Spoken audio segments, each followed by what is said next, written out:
Hey crew, it is Pin and I am back with some more Esoterica. Today we are diving back into the works of Helena Blavatsky. This is Isis Unveiled. We are on chapter 9.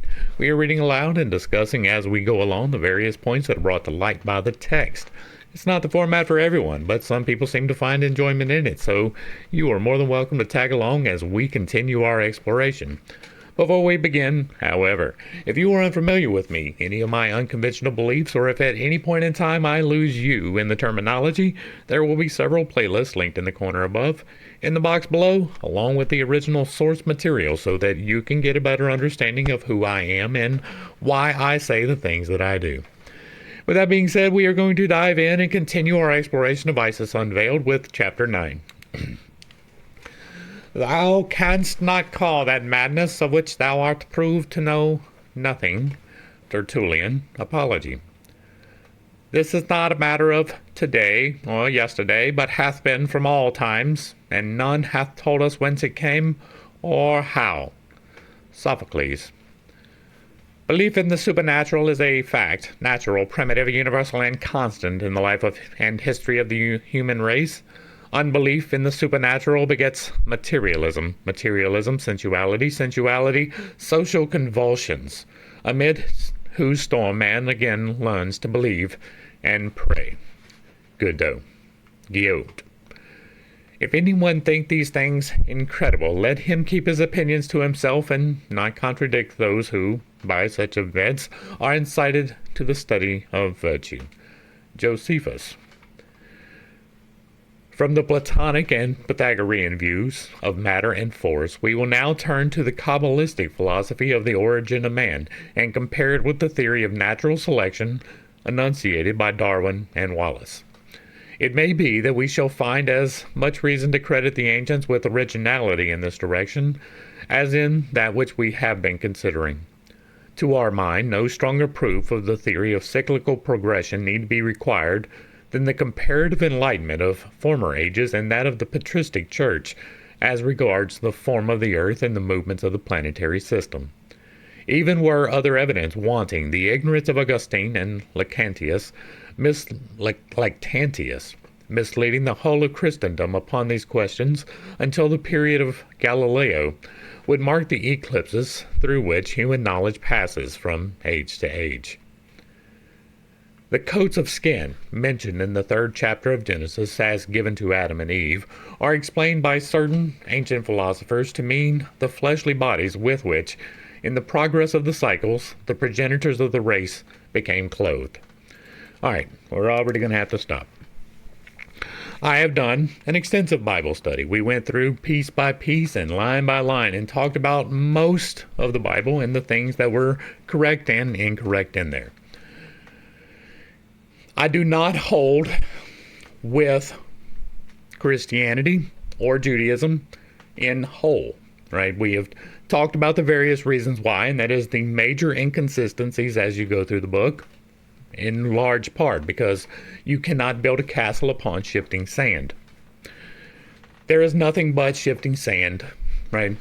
The best interpretation of Genesis is that it is an amalgamation. It is taking the stories which surrounded Moses and that Moses took them and put them together. Most likely, what actually happened is several thousand years after Moses, somebody said, hey, we're going to try and piece this together. But we take it at its word that it was Moses. That was the best interpretation, but the best interpretation was that he was writing a story a very long time after the death of Adam.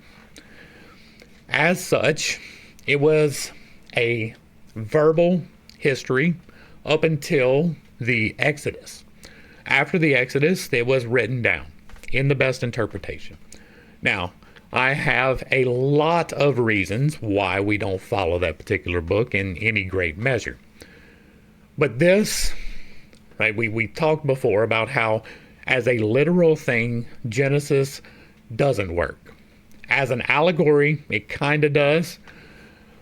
But this is just reading something in there that is not contained in the text, right? It is not in the slightest bit contained in the text. There is no reason to extrapolate from the text that this should be the explanation given by the text, right?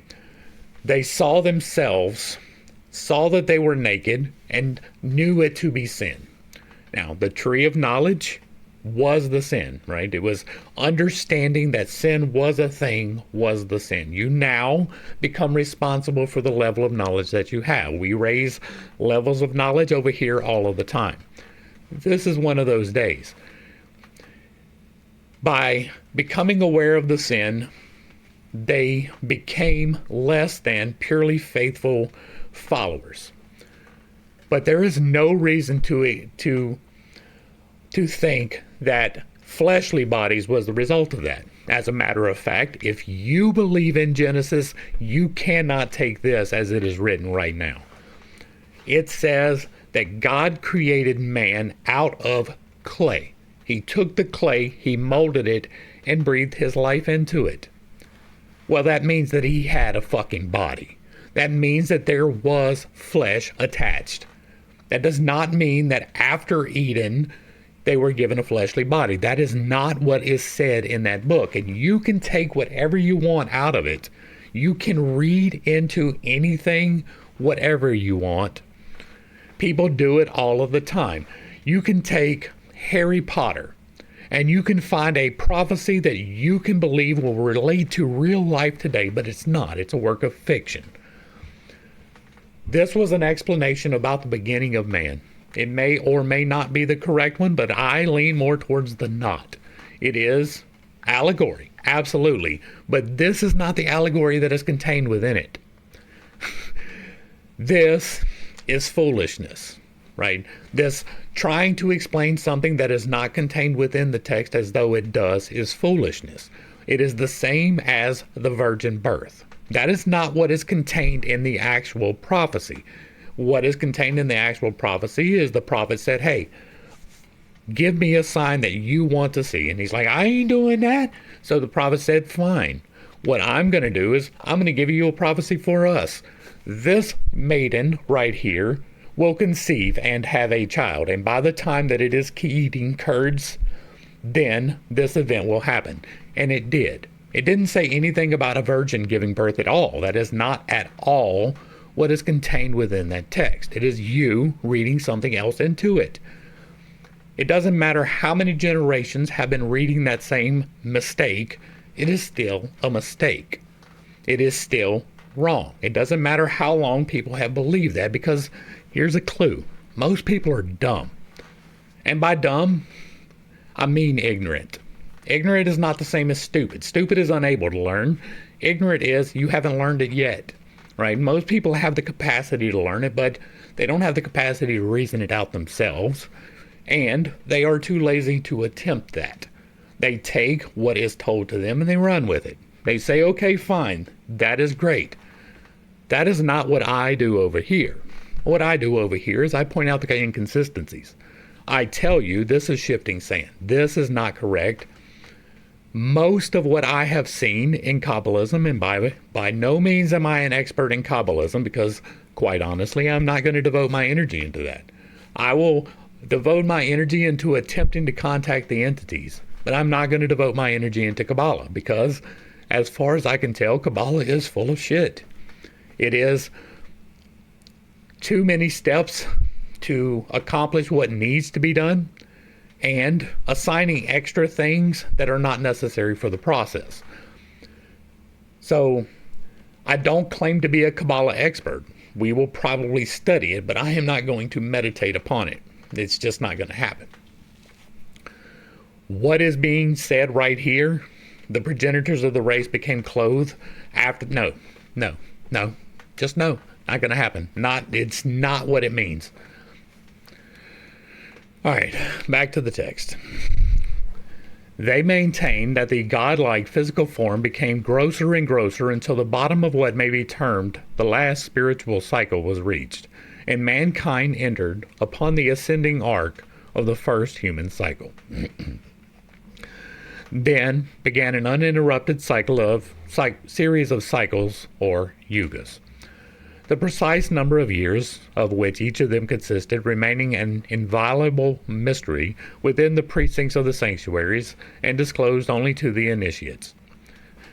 As soon as humanity entered upon a new one, the Stone Age, with which the preceding cycle had closed, began to gradually merge into the following and next higher age. With each successive age or epoch, men grew more refined until the acme of perfection possible in that particular cycle had been reached. Then the receding wave of time carried back with it the vestiges of human social and intellectual processes. Cycle succeeded cycle by imperceptible transitions. Highly civilized flourishing nations waxed in power, attained the climax of development, waned and became extinct, and mankind, when the end of the lower cyclic arc was reached, was replunged into barbarism as at the start. Now this is a lot closer to what is actually going on. There is a cycle. There is a cycle of destruction. There is a cycle of reset. There is a cycle of start over. And it did push civilization back into the Stone Age, in my estimation. Right? Now, we did Plato. The ancient lore playlist will take you there, but we did several of the works of Plato. We did Republic. We did Timaeus and Critias, which are the ones in particular that are relevant to this point. In Timaeus, I believe, we were told that there is a pattern. There is a long history of destructive cycles. Now, this tells you that you don't know when it is. I can tell you when it is. It is on a 6,000-year cycle, a 12,000-year repeating cycle with a half point that is opposite, right? There is a hot and then a wet. We have talked about that in the 12,000-year disaster cycle, if you would like more information upon that. But this cycle seems to be something that does happen. There are records of it all over the place. And so when that civilization ended, a new one began. But in the beginning can very well be a reset all the way back to the Stone Age, because most people died in it. Like almost everybody on the planet died during these things. And it is a repeating pattern that will come back again. It is not what is contained in Revelation any more than it is what is contained in Genesis. Now, whether or not at some point, however many cycles back, I believe that there was a creator, that we were created, and it may have been as described in Eden. Or it could just be an allegory. That is fine. What is true is that there is almost certainly, and I say almost certainly because we do not have all of the hard facts that would be necessary to prove it, but we do have enough circumstantial evidence to at least formulate the opinion that it could be. That it is almost certain that there was something, a higher civilization, 12,000 years ago. That does not mean that they had airplanes or that they had cars, but it means that they had more understanding than what we are currently working with them having. They were not restricted back then to no boats, right? They were seafaring. That is almost certain. And when I say almost certain, most people would be standing on it emphatically. It is almost certain that the peoples of Africa transversed over to South America and to North America, and the people of Europe did the same thing. The people from Asia went to the West Coast. It is almost certain that these things happened. The reset really is a thing, and the reset back to the Stone Age is something that is probable. Right? You would have a couple of people that would understand the technology, but it was not most people. And to be able to carry on the technology, you have to have the luxury of crops and harvesting and plant and putting them up so that you don't have to spend all of your time searching for food. It is almost certain that there is a cyclical arc that it was reached and we were replunged into barbarism as at the start. And again, if you want more information on that, the 12,000-year disaster cycle is the place to go for that. Kingdoms have crumbled and nation succeeded nation from the beginning until our day. The races alternately mounting to the highest and descending to the lowest points of development. Draper observes that there is no reason to suppose that any one cycle applied to the whole human race. On the contrary, while man in one portion of the planet was in a condition of retrogression, in another he might be progressing in enlightenment and civilization. That is mostly true, right? This is the natural order of things, like Rome rose and fell. That is separate from what was happening in Asia. On the large scale, the 12,000 and the 6,000 year marks, that is not true. It is almost certain, once again, that this was a reset for the entirety of the planet. There are many reasons to believe that. Most of them are scientific. Go back and check out the 12,000 year disaster cycle. How analogous this theory is to the law of planetary motion, which causes the individual orbs to rotate on their axes, and several systems to move around their respective suns, and the whole stellar host to follow a common path around a common center. Life and death, light and darkness, day and night on the planet, as it turns about its axis and traverses the zodiacal circle representing the lesser and greater cycles. Remember the Hermetic axiom. As above, so below, as in heaven, so on earth. We have dealt, again in the ancient lore playlist, a great deal with Hermes. Mr. Alfred R. Wallace argues with sound logic that the development of man has been more marked in his mental organization than in his external form. Man, he conceives, to differ from the animal by being able to undergo great changes of conditions and of his entire environment without very marked alterations in bodily form and structure. The changes of climate he meets with a corresponding alteration in his clothing, shelter, weapons, and implements of husbandry, and melanin levels, and nasal passages and eyes, right? Those are genetic modifications made, right? The microevolution of the species, not the macroevolution of the species. His body may become less hairy, more erect, and of a different color and proportions.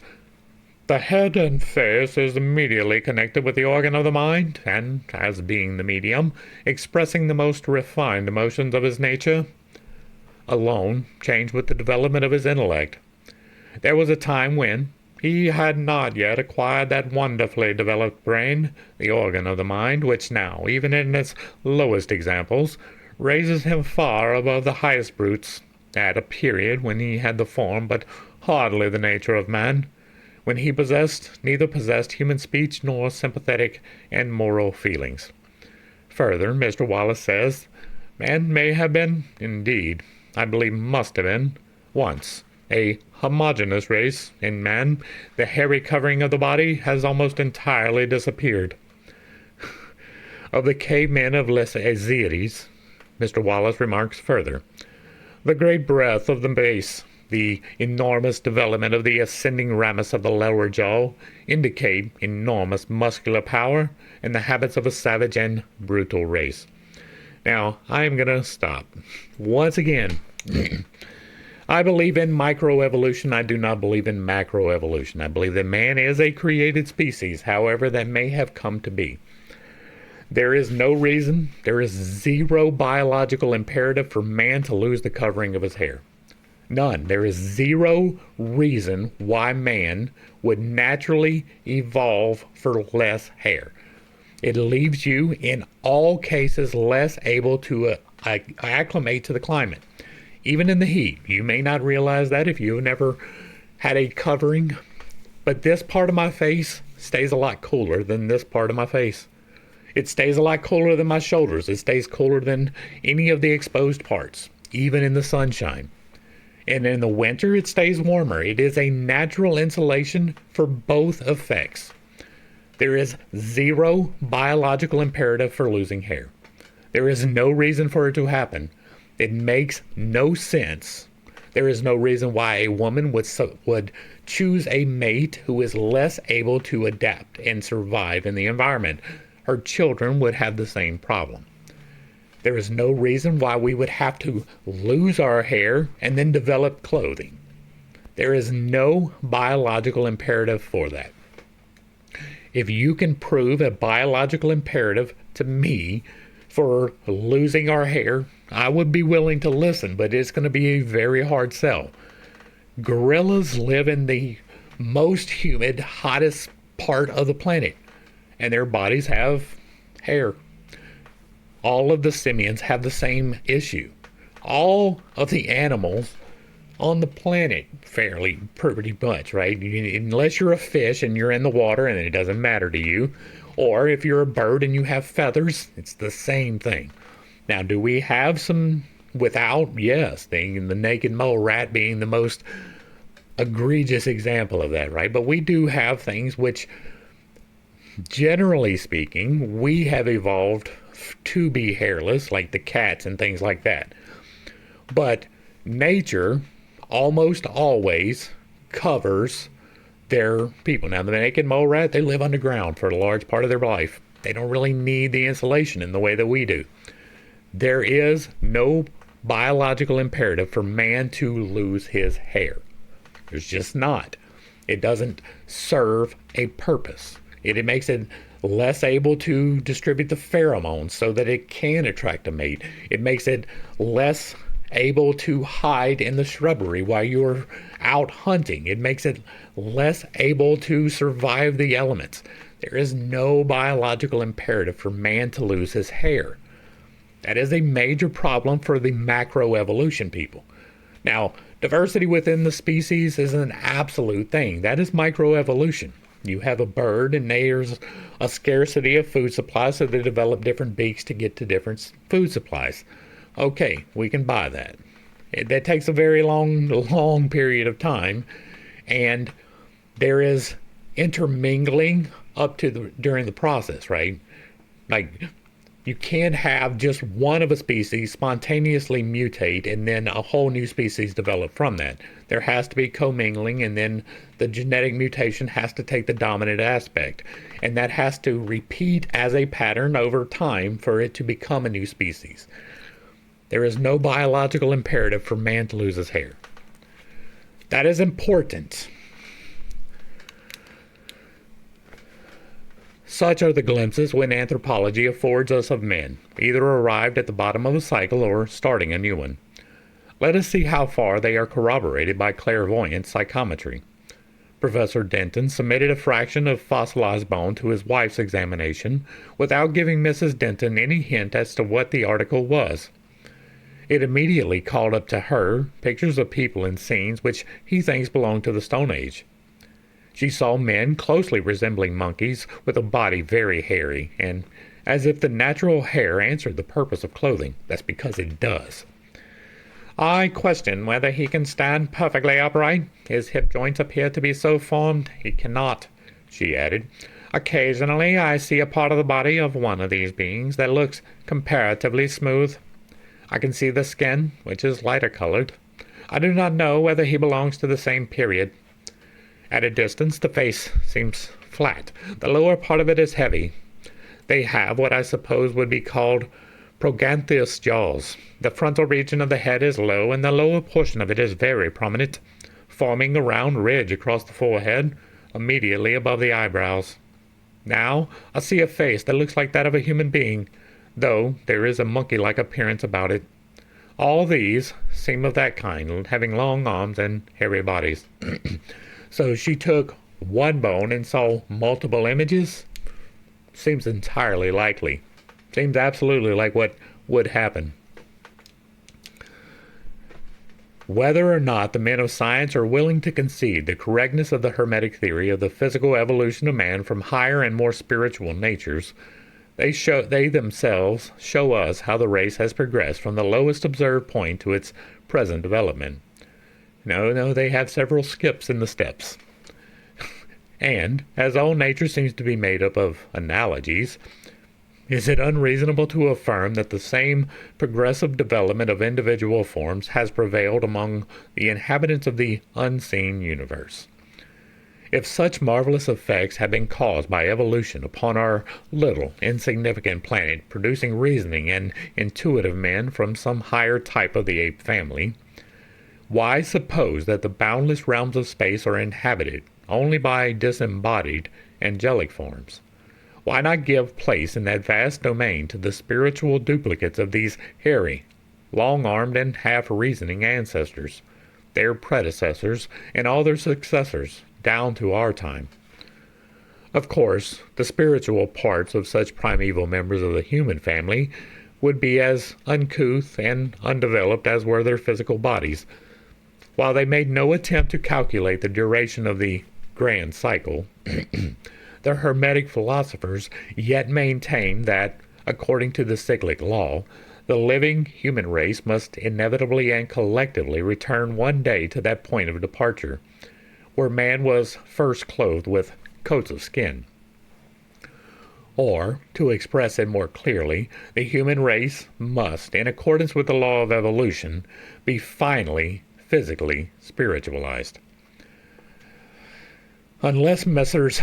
Darwin and Huxley are prepared to prove that the man of our century has attained, as a physical and moral animal, the acme of perfection, and evolution, having reached its apex, must stop all further progress with the modern genius Homo, we do not see how they can possibly confute such a logical deduction.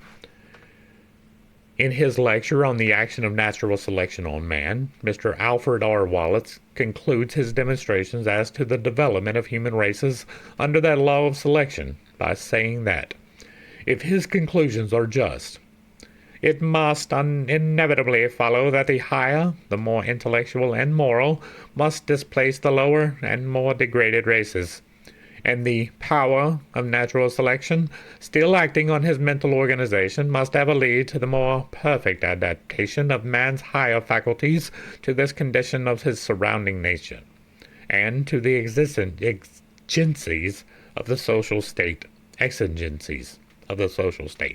while his external form will probably ever remain unchanged, except in the development of that perfect beauty, refined and ennobled by the highest intellectual faculties and sympathetic emotions. His mental constitution may continue to advance and improve till the world is again inhabited by a single, nearly homogeneous race, no individual of which will be inferior to the noblest specimens of existing humanity. Sober, scientific methods and cautiousness in hypothetical possibilities have evidently their share in this expression of the opinions of the great anthropologist. Still, whatever he says above clashes in no way with our Kabbalistic assertions. Allow to ever-progressing nature, to the great law of the survival of the fittest, one step beyond Mr. Wallace's deductions, and we have in future the possibility, nay, the assurance of a race which, like the Virilia of Bulwer-Lytton's coming race, will be but one remove from the primitive sons of God. It will be observed that in this philosophy of cycles, which was allegorized by the Egyptian hierophants in the circle of necessity, explains at the same time the allegory of the fall of man. According to the Arabian descriptions, each of the 7 chambers of the pyramid, whose grandest of all cosmic symbols was known by the name of a planet, the peculiar architecture of the pyramids show in itself the drift of the metaphysical thought of their builders. The apex is lost in the clear blue sky of the land of the pharaohs and typifies the primordial point lost in the unseen universe from whence started the first race of the spiritual prototypes of man. I'm going to pause right here and do a shout out, which I do on occasions. I just saw an interesting podcast yesterday. I think it came out Saturday, but I saw it yesterday from the Brothers of the Serpent. I will link them. And they went to the pyramids and they did a lot of walking around and looking at things. And I forget if it's Russ or Kyle, which one. I think it was Russ. Put on a presentation where they were talking about the building of the pyramid, and it appears that we have zero understanding of how that actually worked. It is entirely possible that there was a structure on site prior to the actual development of the pyramids. It is a very interesting podcast, and I highly recommend you check it out. I will so desperately try to remember to link it below. But it is important to note that this 7 chambers is probably not correct. There is, just this past week, there has been the revelation of the discovery of another chamber within the pyramid. That is significant. It is something I haven't got all of the full details, but it appears to be located above the ascending chamber and to the, well, looking at the diagram, it's to the right of the king's chamber. It's an interesting thing to look at. Definitely something to check out. And those vertical walls, that's definitely something to check out too. Each mummy, from the moment that it was embalmed, lost its physical individuality in one sense. It symbolized the human race, placed in such a way as was best calculated to aid the exit of the soul. The latter had to pass through the 7 planetary chambers before it made an exit through the symbolical apex. Okay, once again, right, today must be the day for calling some shit out, because there is no evidence whatsoever that there was ever any bodies inside the pyramid. There is the giant sarcophagus, but that is a repeated structure within other pyramids, and none of those have any evidence of ever having had a body in them either. And so, once again, we have the bullshit flag being flown, right? Now, was she working with the best knowledge of the day? Absolutely. They all thought that the pyramids were giant tombs, but they weren't. Each chamber typified at the same time one of the 7 spheres and one of the 7 types of physico-spiritual humanity alleged to be above our own. And again, my own opinion on that, and this is merely opinion, is that there is not 7 higher types above our own. I do not have any evidence either way on that, so it is merely speculation. I do believe that there are two different planes above, well, 3 really, above ours, but the third one is the divine, and therefore outside of our scope. The messengers and guardian spirits appear to be in the 6th plane, and the angels and demons appear to be in the 7th plane. And then the 8th plane would be the divine. We exist on the 5D plane of existence. Every 3,000 years, the soul, representative of its race, had to return to its primal point of departure before it underwent another evolution into a more perfected spiritual and physical transformation. This is not 3,000 years. It is at least 6,000 for reasons explained in the 12,000-year disaster cycle.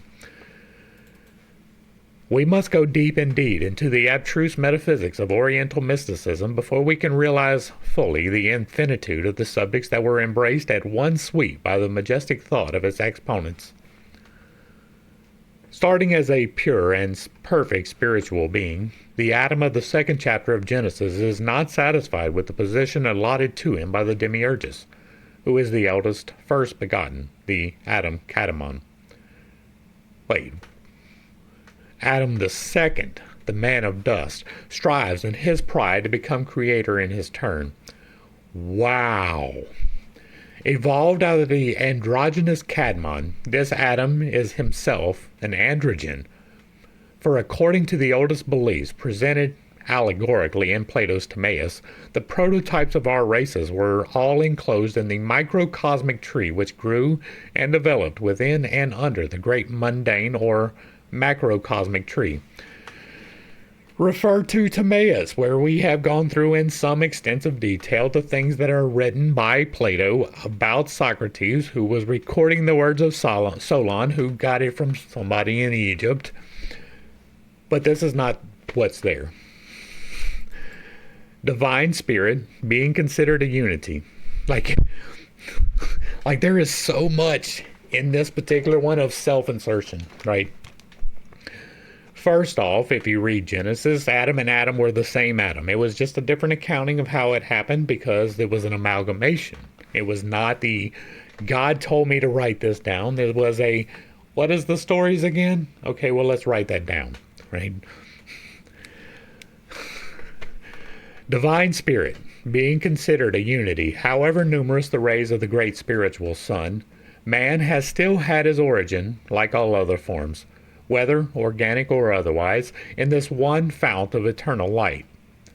Were we even to reject the hypothesis of an androgynous man in connection with the physical evolution, the significance of the allegory in its spiritual sense would remain unimpaired. So long as the first God-man, symbolizing the first two principles of creation, the dual male and female element, had no thought of good and evil, he could not hypostasize woman, for she was in him and he was in her. It was only when, as a result of the evil hints of the serpent matter, the latter condensed itself and cooled on the spiritual man in his contact with the elements, that the fruits of the mad tree, who is himself that tree of knowledge, appeared to his view. This is just going wild with it, right? That is, again, not what is accounted for in Genesis, right? Prior to the serpent inserting himself in the tree and the whole temptation of knowledge of good and evil, God created woman from man, right? Man saw all of the other animals and was like, I would like to have a partner too. And God was like, all right, bet. And he took a rib and he shaped her the same way that he did him. This is, again, something that is just simply not contained in the text. You can read things into the text that are not there, but it doesn't put them in there. And to call Adam androgynous is, again, simply stupid. From this moment, the androgynal union ceased. Man evolved out of himself the woman as a separate entity. They have broken the thread between pure spirit and pure matter. Henceforth they will create no more spiritually, and by the sole power of their will, man has become a physical creator, and the kingdom of spirit can be won only by long imprisonment in matter. The meaning of Gogard, the Hellenic tree of life, the sacred oak among whose luxuriant branches a serpent dwells, and cannot be dislodged, thus becomes apparent. Creeping out from the primordial Illis, the mundane snake grows more material and waxes in strength and power with every new evolution. The Adam Primus, or Kadmon, the logos of the Jewish mystics, is the same as the Grecian Prometheus, who seeks to rival the divine wisdom. He is also the Pymander of Hermes, or the power of the thought divine, in its most spiritual aspect, for he was less hypostasized by the Egyptians than the two former. These all create men, but fail in their final object, desiring to endow man with an immortal spirit in order to think that by linking the Trinity in one, he might gradually return to his primal spiritual state without losing his individuality. Prometheus fails in his attempt to steal the divine fire and is sentenced to expiate his crimes on Mount Kazbek. Prometheus is also the logos of the ancient Greeks as well as Heracles. In the Codex Nazareus, we see Bahak Zivo deserting the heaven of his father, confessing that though he is the father of the genii, he is unable to construct creatures, for he is equally unacquainted with Orcus as with the consuming fire which is wanting in light. And Phtahil, one of the Powahs, sits in the mud matter and wonders why the living fire is so changed. Now, I am unfamiliar with this in its entirety, so I have nothing to say about that. All of these logoi strove to endow man with the immortal spirit, failed, and nearly all are represented as being punished for the attempt by severe sentences.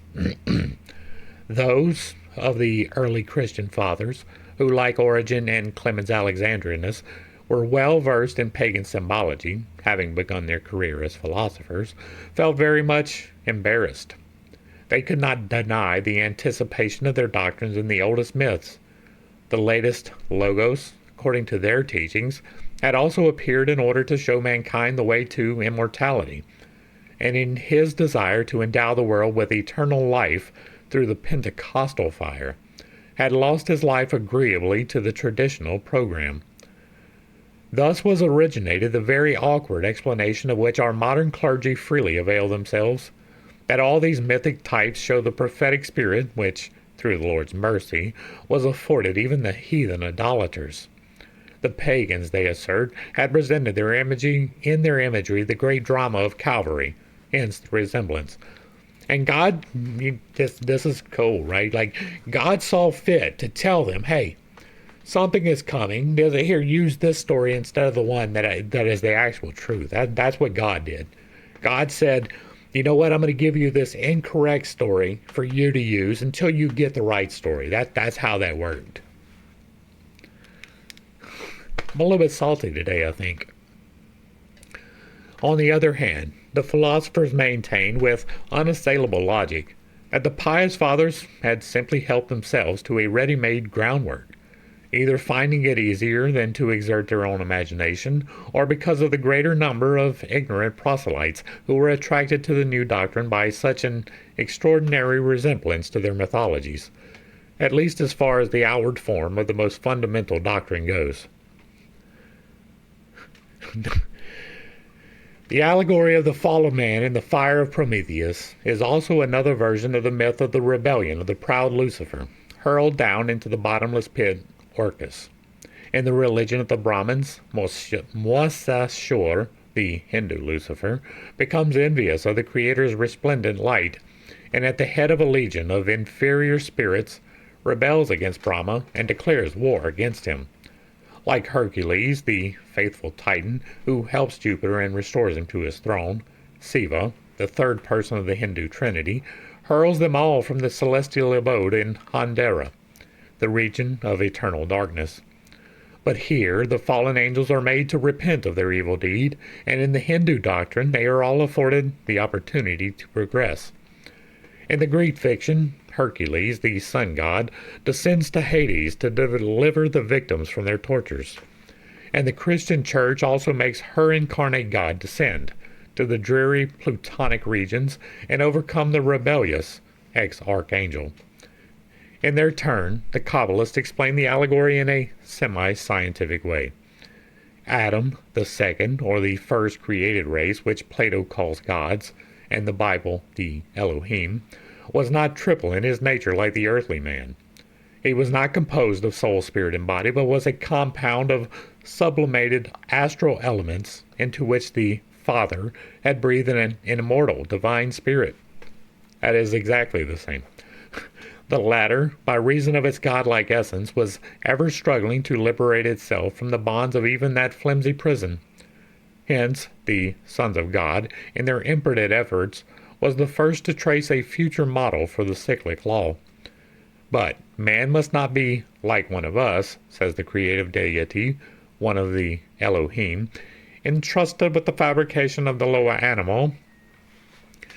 And thus it was when the men of the first race had reached the summit of the first cycle, they lost their balance, and their second envelope, the grosser clothing, astral body, dragged them down the opposite arc. This Kabbalistic version of the sons of God, or of light, is given in the Codex Nazareus. Bahak Zivo, the father of the genii, is ordered to construct creatures. But he is ignorant of Orcus. He fails to do so and calls in Fetahil, a still purer spirit, to his aid, who fails still worse. Then steps on the stage the creation of the spirit, which properly ought to be translated soul, for it is the anima mundi, and which, with the Nazarenes and the Gnostics, was feminine. And perceiving that for Fetahil, the newest man, the latest, the splendor was changed, and that for splendor existed decrease and damage, awakens Cherub Tanos, who was frantic and without sense and judgment, and says to him, "Arise, see the splendor, light of the newest man, Fetahil, has failed to produce or create men. The decrease of this splendor is visible. Rise up, come with thy mother, the Spiritus, and free thee from limits by which thou art held, and those more ample than the whole world." After which follows the union of the frantic and blind matter, guided by the insinuations of the spirit, not the divine breath, but the astral spirit, which by its double essence is already tainted with matter. And the offer of the mother being accepted, the Spiritus conceives 7 figures, which Irenaeus is disposed to take for the 7 stellars, but which represent the 7 capital sins. The progeny of an astral soul, separated from its divine source, spirit, and matter, the blind demon of concupiscence. Seeing this, Fedahil extends his hand towards the abyss of matter and says, "Let the earth exist, just as the abode of the powers has existed." Dipping his hand in the chaos, which he condenses, he creates our planet. Then the Codex proceeds to tell how Bahak Ziva was separated from the Spiritus, and the Genii, or angels, from the rebels. Then Mano, the greatest, who dwells with the greatest Ferho, calls Kabar Zivo, known also by the name of Nebat Avar Bar Ifan Afafen, helm and vine of the food of life, he being the third life and commiserating the rebellious and foolish genii. On account of the magnitude of their ambitions, says, "Lord of the genii, eons, see what the genii, the rebellious angels do, and about what they are consulting. They say, let us call forth the world, and let us call the powers into existence. The genii are the principes, the sons of light, but thou art the messenger of life." And in order to counteract the influence of these 7 badly disposed principles, the progeny of Spiritus, Kabar Zio, the mighty Lord of Splendor, procreates 7 other lives, the cardinal virtues, who shine in their own form and light from on high, and thus reestablishes the balance between good and evil, light and darkness. Okay. There are 7 vices, there are 7 virtues. They are the same, right? Greed and charity are the same coin. You have greed on one side, you have charity on the other. There is a sliding scale between those. Lust and chastity, same thing. Same thing. You are meant to live in the balance of those, not the exclusion of the virtues, not the exclusion of the vices. You are meant to live in balance. You are meant to have things, but not to accumulate things to the point of desiring only the things. You are meant to have sex, but not with everyone. You are meant to feel wrath every once in a while, but you are also meant to feel love. Also, there's 2 sides of the same coin. Every one of the virtues is the exact opposite of the vice. And therefore, they had to be created, if they were created, at the same time. There is no, oh wait, we created these vices and now we have to create the virtues. They are literally a sliding scale of the same thing. But this creation of beings, without the requisite influx of divine pure breath in them, which was known among the Kabbalists as the living fire, produced but creatures of matter and astral light. Thus were generated the animals which preceded man on this earth. The spiritual beings, the sons of light, who remained faithful to the great Ferho, the first cause of all, constitute the celestial or angelic hierarchy. The Adonam, the legions of the never-embodied spiritual men. The followers of the rebellious and foolish genii, and the descendants of the witless 7 spirits, begotten by Karabantanos and the Spiritus, became, in the course of time, the men of our planet, and having previously passed through every creation of every one of the elements. From this stage of life, they have been traced by Darwin, who shows us how our highest forms have been evolved out of the lowest. Anthropology dares not follow the Kabbalist in his metaphysical flights beyond this planet, and it is doubtful if its teachers have the courage to search for the missing link in the old Kabbalistic manuscripts. Thus was set in motion the first cycle, which, in its rotations downward, brought an infinitesimal part of the created lives to our planet of mud. Arrived at the lowest point in the arc of the cycle which directly preceded life on this earth, the pure, divine spark, still lingering in the Adam, made an effort to separate itself from the astral spirit, for man was falling gradually into generation, and the fleshly coat was becoming with every action more and more dense. And now comes a mystery, a sod, a secret, which Rabbi Simeon imparted to but very few initiates. It was enacted once every 7 years during the mysteries of Samothrace, and the records of it are found self-printed on the leaves of the Tibetan sacred tree, the mysterious Kunbum, in the lamasery of the holy adepts. In the shoreless ocean of space radiates the central, spiritual, and invisible sun, the universe in his body, spirit, and soul, and after this ideal model are framed all things. These three emanations are the three lives and the 3 degrees of the Gnostic pleroma, the 3 Kabbalistic faces, for the ancient of the ancient, the holy of the aged, the great Ein Sof, has a form, and then he has no form.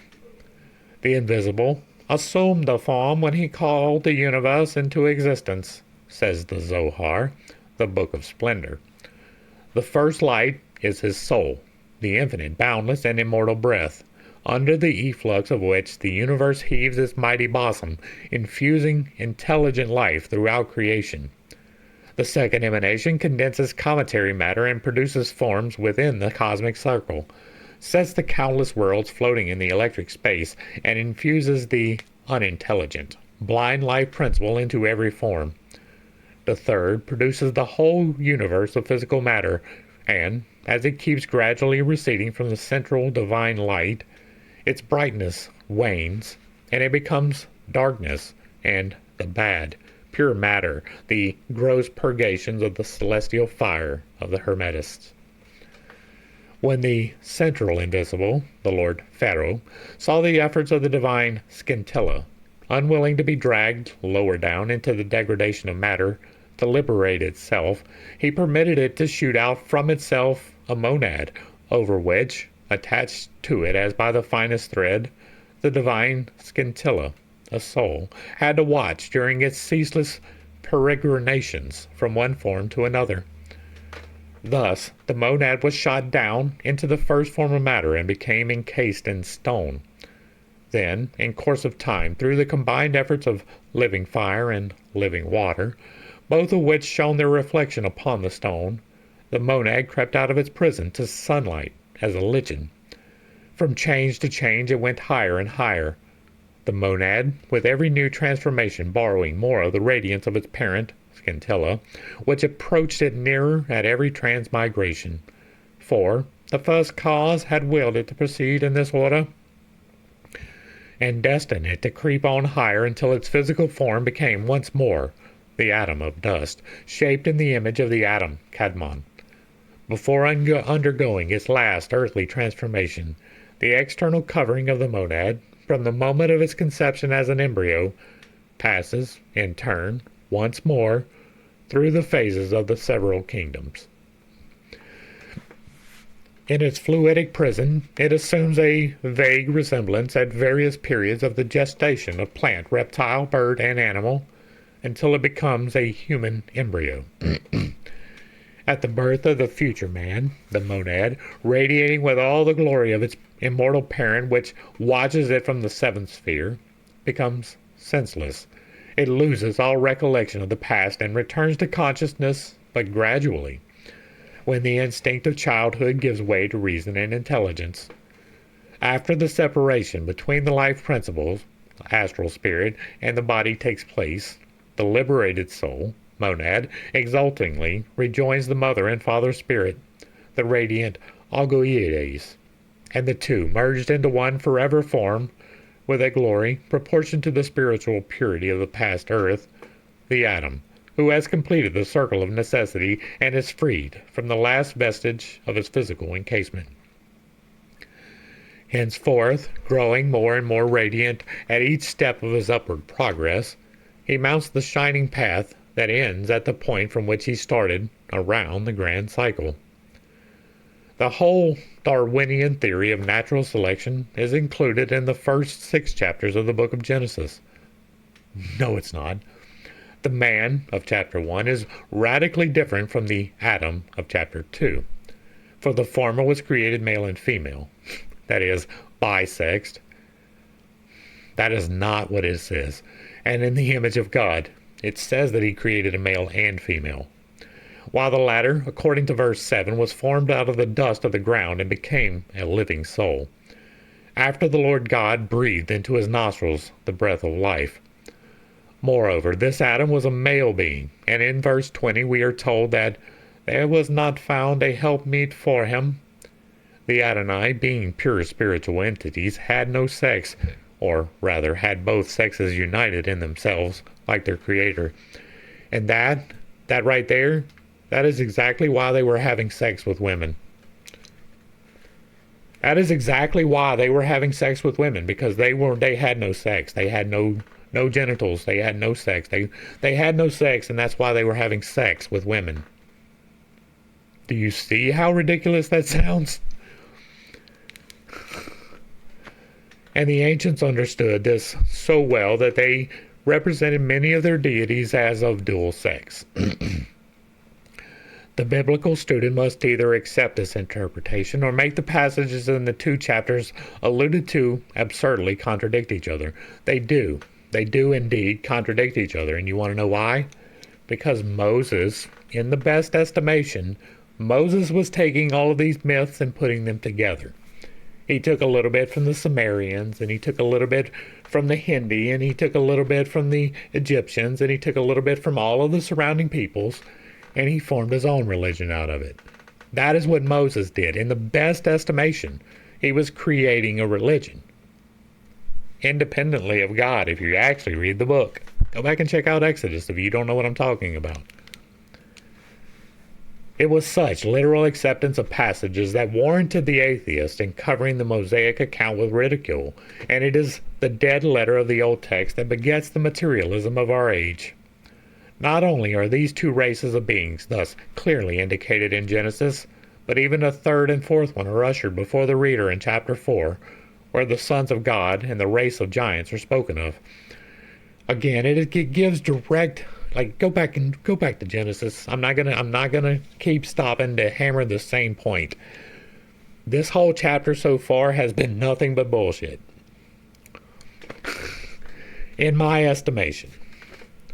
As we write, there appears in an American paper, the Kansas City Times, an account of important discoveries of the remains of a prehistorical race of giants, which corroborates the statements of the Kabbalists and the Bible allegories at the same time. It is worth preserving. In his researches among the forests of western Missouri, Judge E.P. West has discovered a number of conical-shaped mounds, similar in construction to those found in Ohio and Kentucky. These mounds are found upon the high bluffs overlooking the Missouri River, the largest and more prominent being found in Tennessee, Mississippi, and Louisiana.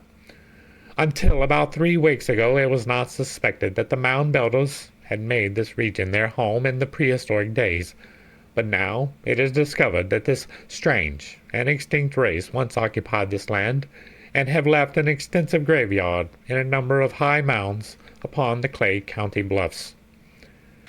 As yet, only one of these mounds has been opened. Judge West discovered a skeleton about 2 weeks ago and made a report to other members of the society. They accompanied him to the mound and, not far from the surface, excavated and took out the remains of 2 skeletons. The bones are very large, so large in fact when compared with an ordinary skeleton of modern date, they appear to have formed part of a giant. The head bones, such as have not rotted away, are monstrous in size. The lower jaw of one skeleton is in a state of preservation and is double the size of the jaw of a civilized person. The teeth in this jawbone are large and appear to have been ground down and worn away by contact with roots and carnivorous food. The jawbone indicates immense muscular strength. The thigh bone, when compared with that of an ordinary modern skeleton, looks like that of a horse. The length, thickness, and muscular development are remarkable. But the most peculiar part about the skeleton is the frontal bone. It is very low, differs radically from any ever seen in this section before. It forms one thick ridge bone about 1 inch wide, extending across the eyes. It is a narrow but rather heavy ridge bone, which, instead of extending upward, as it does now in these days of civilization, receded back from the eyebrows, forming a flat head, and thus indicates a very low order of mankind. It is the opinion of the scientific gentlemen who are making these discoveries that these bones are the remains of a prehistoric race of men. They do not resemble the present existing race of the Indians, nor are the mounds constructed upon any pattern or model known to have been in use by any race of men now in existence in America. The bodies are discovered in a sitting posture in the mounds, and among the bones are found stone weapons, such as flint knives, flint scrapers, and all of them different in shape to the arrowheads, war hatchets, and other stone tools and weapons known to have been in use by the aboriginal Indians of this land when discovered by the whites. The gentlemen who have these curious bones in charge have deposited them with Dr. Foe on Main Street. It is their intention to make further and closed researches into the mounds on the bluffs opposite the city. They will make a report of the labors at the next meeting of the Academy of Science, by which time they expect to be able to make some definite report as to their opinions. It is pretty definitely settled, however, that the skeletons are those of a race of men not now in existence. And, miraculously, all these bones disappeared. There is several different conspiracies as to why that happened, but the Smithsonian and the Vatican play heavily into both of them, and I do not discount either one of them. The powers that be do not like things that challenge the narrative that is. The author of a recent and very elaborate work finds that some cause for merriment over the union of the sons of God and the daughters of men, who were fair, as alluded to in Genesis, and described at great length in that wonderful legend, the Book of Enoch. More is the pity in that our most learned and liberal men do not employ their close and merciless logic to repair its one-sidedness by seeking the true spirit which dictated these allegories of old. The spirit was certainly more scientific than skeptics are yet prepared to admit, but with every year some new discovery may corroborate their assertions until the whole of antiquity is vindicated. One thing, at least, has been shown in the Hebrew text, vis-a-vis, that there was one race of purely physical creatures, another purely spiritual. The evolution and transformation of species required to fill the gap between the two has been left to abler anthropologists. We can only repeat the philosophy of men of old, which says that the union of these two races produced a third, the Adamite race. That is not what it says. Again, man, it's like you didn't even refer to the source material. It says that the sons of God laid with the daughters of men, and they produced the mighty men of old. It does not say that they came out with the Adamite. That is not what it says at all. It is not even insinuated that that is what happened. The Adamite race, according to Genesis, was created by God, or the Elohim, who were many gods, right? That is a whole different fight. But it is almost certain, and again, that means something, it is almost certain that there was some type of a genetic alteration in the creation of the Adamu, but it was not from the intermingling of these two species according to Genesis. Now, it might be that we developed from the mingling of these two species, but that does not at all what is recorded in Genesis. Sharing the natures of both its parents, it is equally adapted to an existence in the material and spiritual worlds. And again, that is not in Genesis. Allied to the physical half of man's nature is reason, which enables him to maintain his supremacy over the lower animals and to subjugate nature to its uses. Allied to his spiritual part is his conscience, which will serve as his unerring guide through the besetment of the senses. For conscience is that instantaneous perception between right and wrong, which can only be exercised by the spirit, which, being a portion of the divine wisdom and purity, is absolutely pure and wise. Its promptings are independent of reason, and it can only manifest itself clearly when unhampered by the baser actions of our dual nature. And like normal, there is truth contained within the wildness, right? Your conscious, that is a real thing. That is your soul talking to your consciousness. It is literally how I do the things that I do, right? I was given a divine revelation that was through an internal talking. That was during meditative practices for some of it and outside of those for others. But it is like a voice that talks inside of you. When you give yourself over to God in the way that I talk about all the time, if you ask for forgiveness and you ask for the law, it will happen. Then you know the difference. Now, chances are you already know the difference, but it becomes clearer once you have made the commitment to God. Then those voices that are telling you to do the correct thing become louder than the voices that are telling you to do the incorrect thing. You have both of those voices at the same time all the time. The one that you listen to is the one that you feed. Reason, being a faculty of our physical brain, is one which is justly defined as that of deducing inferences from premises, and, being wholly dependent on the evidence of other senses, cannot be a quality pertaining directly to our divine spirit. The latter knows. Hence, all reasoning which implies discussion and argument would be useless.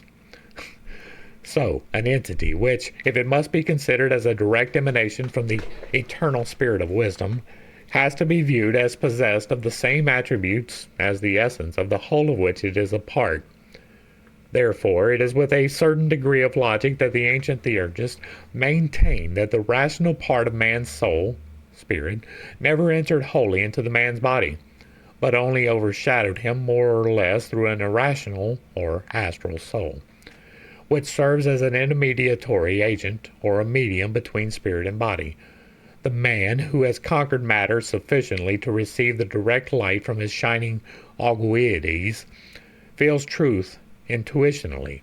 He could not err in his judgment, notwithstanding all the sophisms suggested by cold reason, for he is illuminated.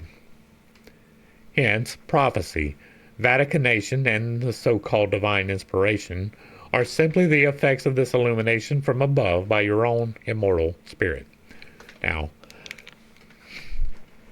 we'll hit the Trinity real quick because it is relevant. In my estimation, the Trinity is this: the body, which is the temple of God; the soul, which is the individualized piece of God, which is the making the decisions for the body; and the spirit, which is the all-pervading force of the electromagnetic forces of creation. It is everything you can see and everything that you can't see. Every single thing in existence and all the space between those things is the Holy Spirit, right? The Holy Spirit is at once within you and not. But your soul is in you. You can take it out of you for brief periods of time. Astral projection appears to be one of those times. Meditative practices, again, one of those times. I can step outside of myself and see myself from above. That is an intentional thing, but you leave yourself open to habitation by other entities.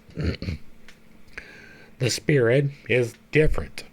The spirit is what turns the now into the next. It is the part that changes your food into fuel and your breath into the various elements that are dispersed through your blood.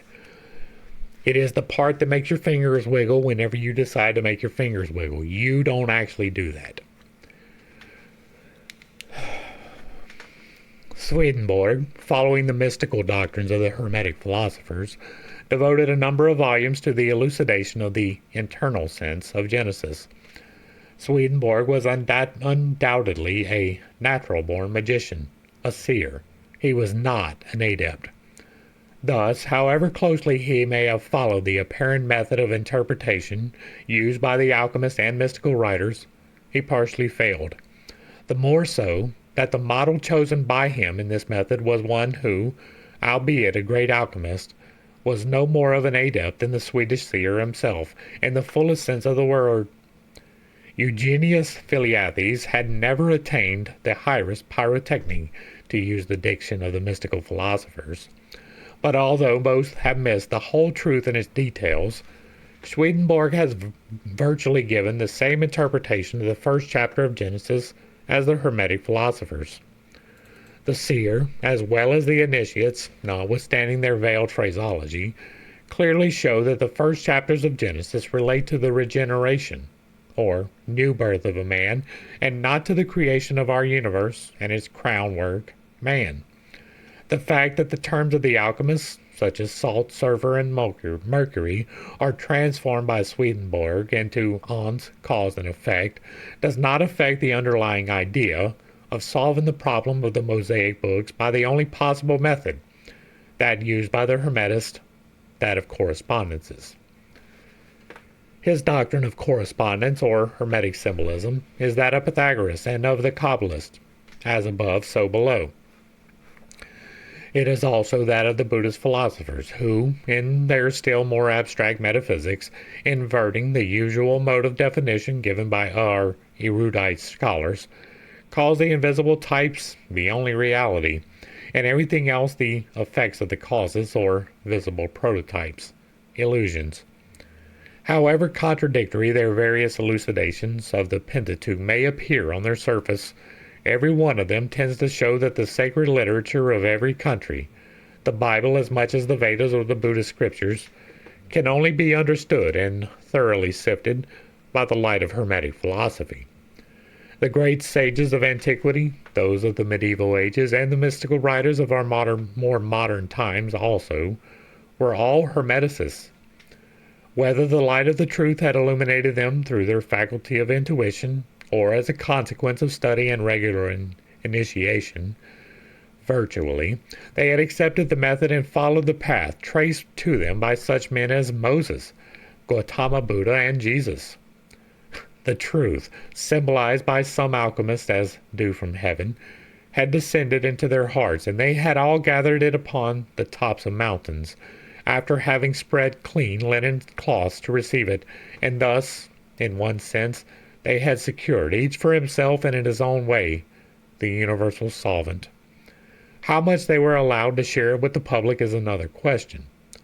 That veil, which is alleged to have covered the face of Moses, when, after descending from Sinai, he taught his people the word of God, cannot be withdrawn at the will of the teacher only. It depends on the listeners whether they will also remove the veil which is upon their hearts. Paul says it plainly, and his words addressed to the Corinthians can be applied to every man or woman and of any age in the history of the world. If their minds are blinded by the shining skin of divine truth, whether the Hermetic veil be withdrawn or not from the face of the teacher, it cannot be taken away from their heart, unless it shall turn to the Lord. But the latter appellation must not be applied to either of the three anthropomorphized personages of the Trinity, but to the Lord, as understood by Swedenborg and the Hermetic philosophers, the Lord who is life and man. No. The everlasting conflict between the world religions, Christianity, Judaism, Brahmanism, paganism, Buddhism, proceeds from this one source. Truth is known but to the few. The rest, unwilling to withdraw the veil from their own hearts, imagine it blinding the eyes of the neighbor. The God of every exoteric religion, including Christianity, notwithstanding its pretensions to mystery, is an idol, a fiction, and cannot be anything else. That is true. Moses, closely veiled, speaks to the stiff-necked multitudes of Jehovah, the cruel anthropomorphic deity, as of the highest God, burying deep in the bottom of his heart that truth which cannot be spoken, cannot be either spoken of or revealed. Kabbala cuts with the sharp sword of his sarcasms the Brahmin yogins, who in their mystical visions pretend to see the highest one. Gautama Buddha conceals, under an impenetrable cloak of metaphysical subtleties, the verity, and is regarded by posterity as an atheist. Pythagoras, with his allegorical mysticism and metempsychosis, is held for a clever impostor, and is succeeded in the same estimation by other philosophers, like Apollonius and Plotinus, who were generally spoken of as visionaries, if not charlatans. Plato, whose writings were never read by the majority of our great scholars but superficially, is accused by many of his translators of absurdities and puerilities, and even of being ignorant of his own language, most likely for saying, in reference to the Supreme, that a matter of this kind cannot be expressed by words, like other things to be learned, and making Protagoras lay too much stress on the use of veils. We could fill a whole volume with names of misunderstood sages whose writings, only because our materialistic critics feel unable to lift the veil which surrounds them, shrouds them, pass off in a current way for mystical absurdities. The most important feature of this seemingly incomprehensible mystery lies, perhaps, in the inveterate habit of the majority of readers to judge a work by its words and insufficiently expressed ideas, leaving the spirit of it out of the question. Philosophers of quite different schools may be often found to use a multitude of different expressions, some dark and metaphorical, all figurative, and yet treating of the same subject. Like the thousand divergent rays of a globe of fire, every ray leads, nevertheless, to a central point. So every mystical philosopher, whether he be devotedly pious enthusiast like Henry Moore, an irascible alchemist using a Billingsgate phraseology like his adversary, Eugenius Philiathes, or an atheist like Spinoza, all had one and the same object in view: man. It is Spinoza, however, who furnishes perhaps the truest key to a portion of this unwritten secret. While Moses forbids graven images of him whose name is not to be taken in vain, Spinoza goes further. He clearly infers that God must not be so much as described. Human language is totally unfit to give an idea of this being who is altogether unique. Whether it is Spinoza or the Christian theology that is more right in their premise and conclusion, we leave the reader to judge for himself. Every attempt to the contrary leads a nation to anthropomorphize the deity in whom it believes, and the result is that given by Swedenborg. Instead of stating that God made man after his own image, we ought in truth say that man imagines God after his image, forgetting that he has set up his own reflection for worship. And I say all of the time that if you are imagining a sky daddy sitting in heaven waiting to judge you and cast you into hell if you made a mistake, you are wrong. God is beyond that. Don't anthropomorphize the God. It is not, right? We are here to experience life for the divine, and it may very well be a man of immense capacity. I do not believe that. It could be a simulation. We could be part of a computer program. It could be a whole multitude of things.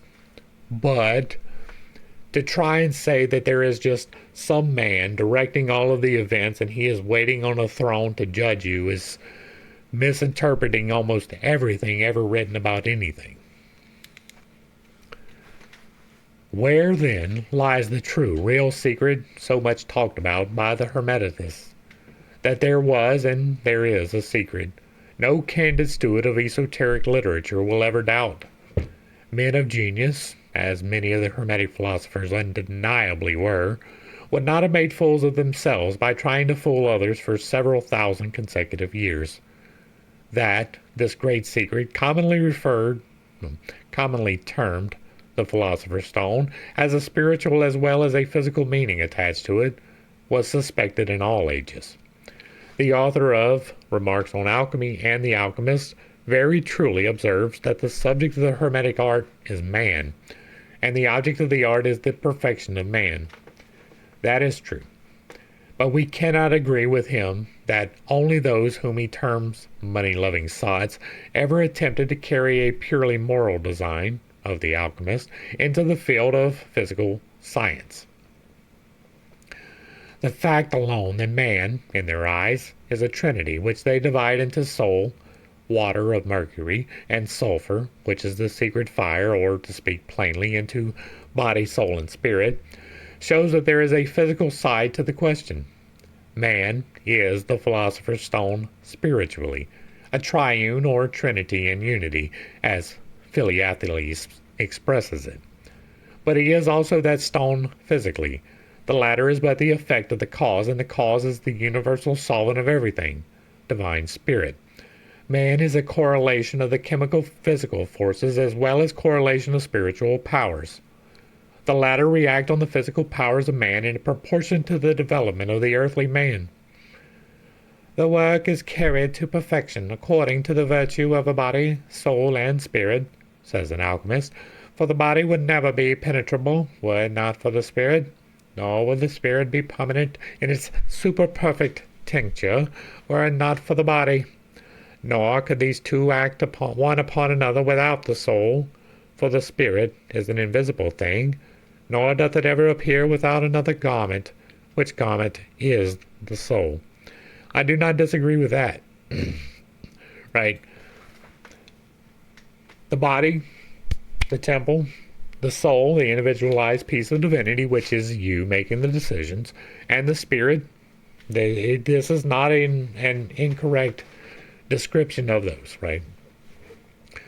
The spirit is the all-pervading electromagnetic forces of creation. The soul is the part that makes the choice, and the temple is the part that allows that to happen. The philosophers by fire asserted through their chief, Robert Flood, that sympathy is the offspring of light, and antipathy hath its beginning from darkness. Moreover, they taught with other Kabbalists that the contrarieties in nature doth proceed from one eternal essence, or from the root of all things. Thus, the first cause is the parent source of good as well as of evil. The Creator, who is not the highest God, is the father of matter, which is bad, as well as of a spirit, which, emanating from the highest invisible causes, passes through him like a vehicle, and pervades the whole universe. I'm going to stop here and talk, like, this conception that this is bad, right? The physical is bad, is wrong, right? Are there temptations associated with it? Yes. Are some of those temptations leading into evil? Yes. But that does not mean that all of the mortal coil is bad. Materialism, as defined by the Hermetists, is silly, right? We are here to have experiences. We are here to feel joy, to feel grief, to feel love, and to feel heartbreak. We are meant to feel these things. We are meant to overcome these things. We are meant to resist temptations. All of that is true. But to completely forsake the material is not the point of existence, and it will lead you down the wrong path. It is most sudden, remarks Robertus de Fluctivius, Robert Flood, that, as there are an infinity of visible creatures, so there is an endless variety of invisible ones, of diverse natures in the universal machines. Infinity is a very large word. Through the mysterious name of God, which Moses was so desirous of him, Jehovah, to hear and know, when he received from him this answer, Jehovah is my everlasting name. For the other name, it is so pure and simple that it cannot be articulated or compounded or truly expressed by man's voice. All the other names are wholly comprehended within it, for it contains the property as well as of nullity as volunty, of provision and possession, of death as life, of cursing as blessing, of evil as good. Though nothing ideally is bad in him, of hatred and discord, and consequently of sympathy and antipathy. Right. Now, there was no J in the time of Moses, right? So Jehovah is the best interpretation of this particular word, but that is not the name given to Moses by God. The name given to Moses by God is I am. And the I am is the exact same words used to create the universe. You can see it all the way through Genesis. Right? You can also see it as logos. It is the same thing. I am is the name that is attached to God. Jehovah is one of the many appellations given in order so that man can anthropomorphize a god. Lowest in the scale of being are those invisible creatures called by the Kabbalists the elementary. There are three distinct classes of these. The highest in intelligence and cunning are the so-called terrestrial spirits, of which we will speak more categorically in other parts of this work. Suffice to say, for the present, that they are the larvae or shadows of those who have lived on earth, have refused all spiritual light, remained and died deeply immersed in the mire of matter, and from whose sinful souls the immortal spirit has gradually separated. The second class is composed of the invisible antitypes of the men to be born. No form can come into objective existence, from the highest to the lowest, before the abstract ideal of this form, or as Aristotle would call it, the privation of this form, is called forth. Before an artist paints a picture, every feature of it exists already in his imagination. To have enabled us to discern a watch, this particular watch must have existed in its abstract form in the watchmaker's mind. So with future men. I believe that the soul, being eternal, existed somewhere prior to and will return somewhere else, so that is not necessarily outside the scope of what I believe, even if it is not the same terminology I use. According to Aristotle's doctrine, there are three principles of natural bodies: privation, matter, and form. These principles may be applied in this particular case. The privation of the child, which is to be, we will locate in the invisible mind of the great architect of the universe. Privation not being considered in the Aristotelic philosophy as a principle in the composition of bodies, but as an external property in their production. For the production is a change by which the matter passes from the shape it is not to that which it assumes. Though the privation of the unborn child's form, as well as of the future form of the unmade watch, it is that which is neither substance nor extension nor quality as yet, nor any kind of existence. It is still something which is, though its outlines, in order to be, must acquire an objective form. The abstract must become concrete, in short. Thus, as soon as the privation of matter is transmitted by energy to universal ether, it becomes a material form, however sublimated. If modern science teaches that human thought affects the matter of another universe simultaneously with this, how can he who believes in an intelligent first cause deny that the divine thought is equally transmitted by the same law of energy to our common mediator, the universal ether, the world soul? And if so, then it must follow that once there, the divine thought manifests itself objectively, energy faithfully reproducing the outlines of that whose privation was first born in the divine mind. Only it must not be understood that this thought creates matter. No, it creates but the design for the future form, the matter which serves to make this design, having always been in existence, and having been prepared to form a human body, through a series of progressive transformations as the result of evolution. Forms pass, ideas that created them and the material which gave them objectiveness remain. These models, as yet devoid of immortal spirits, are elementals, properly speaking, psychic embryos, which, when their time arrives, die out of the invisible world and are born into this visible one as human infants, receiving in transitu that divine breath called spirit which completes the perfect man. This class cannot communicate objectively with men.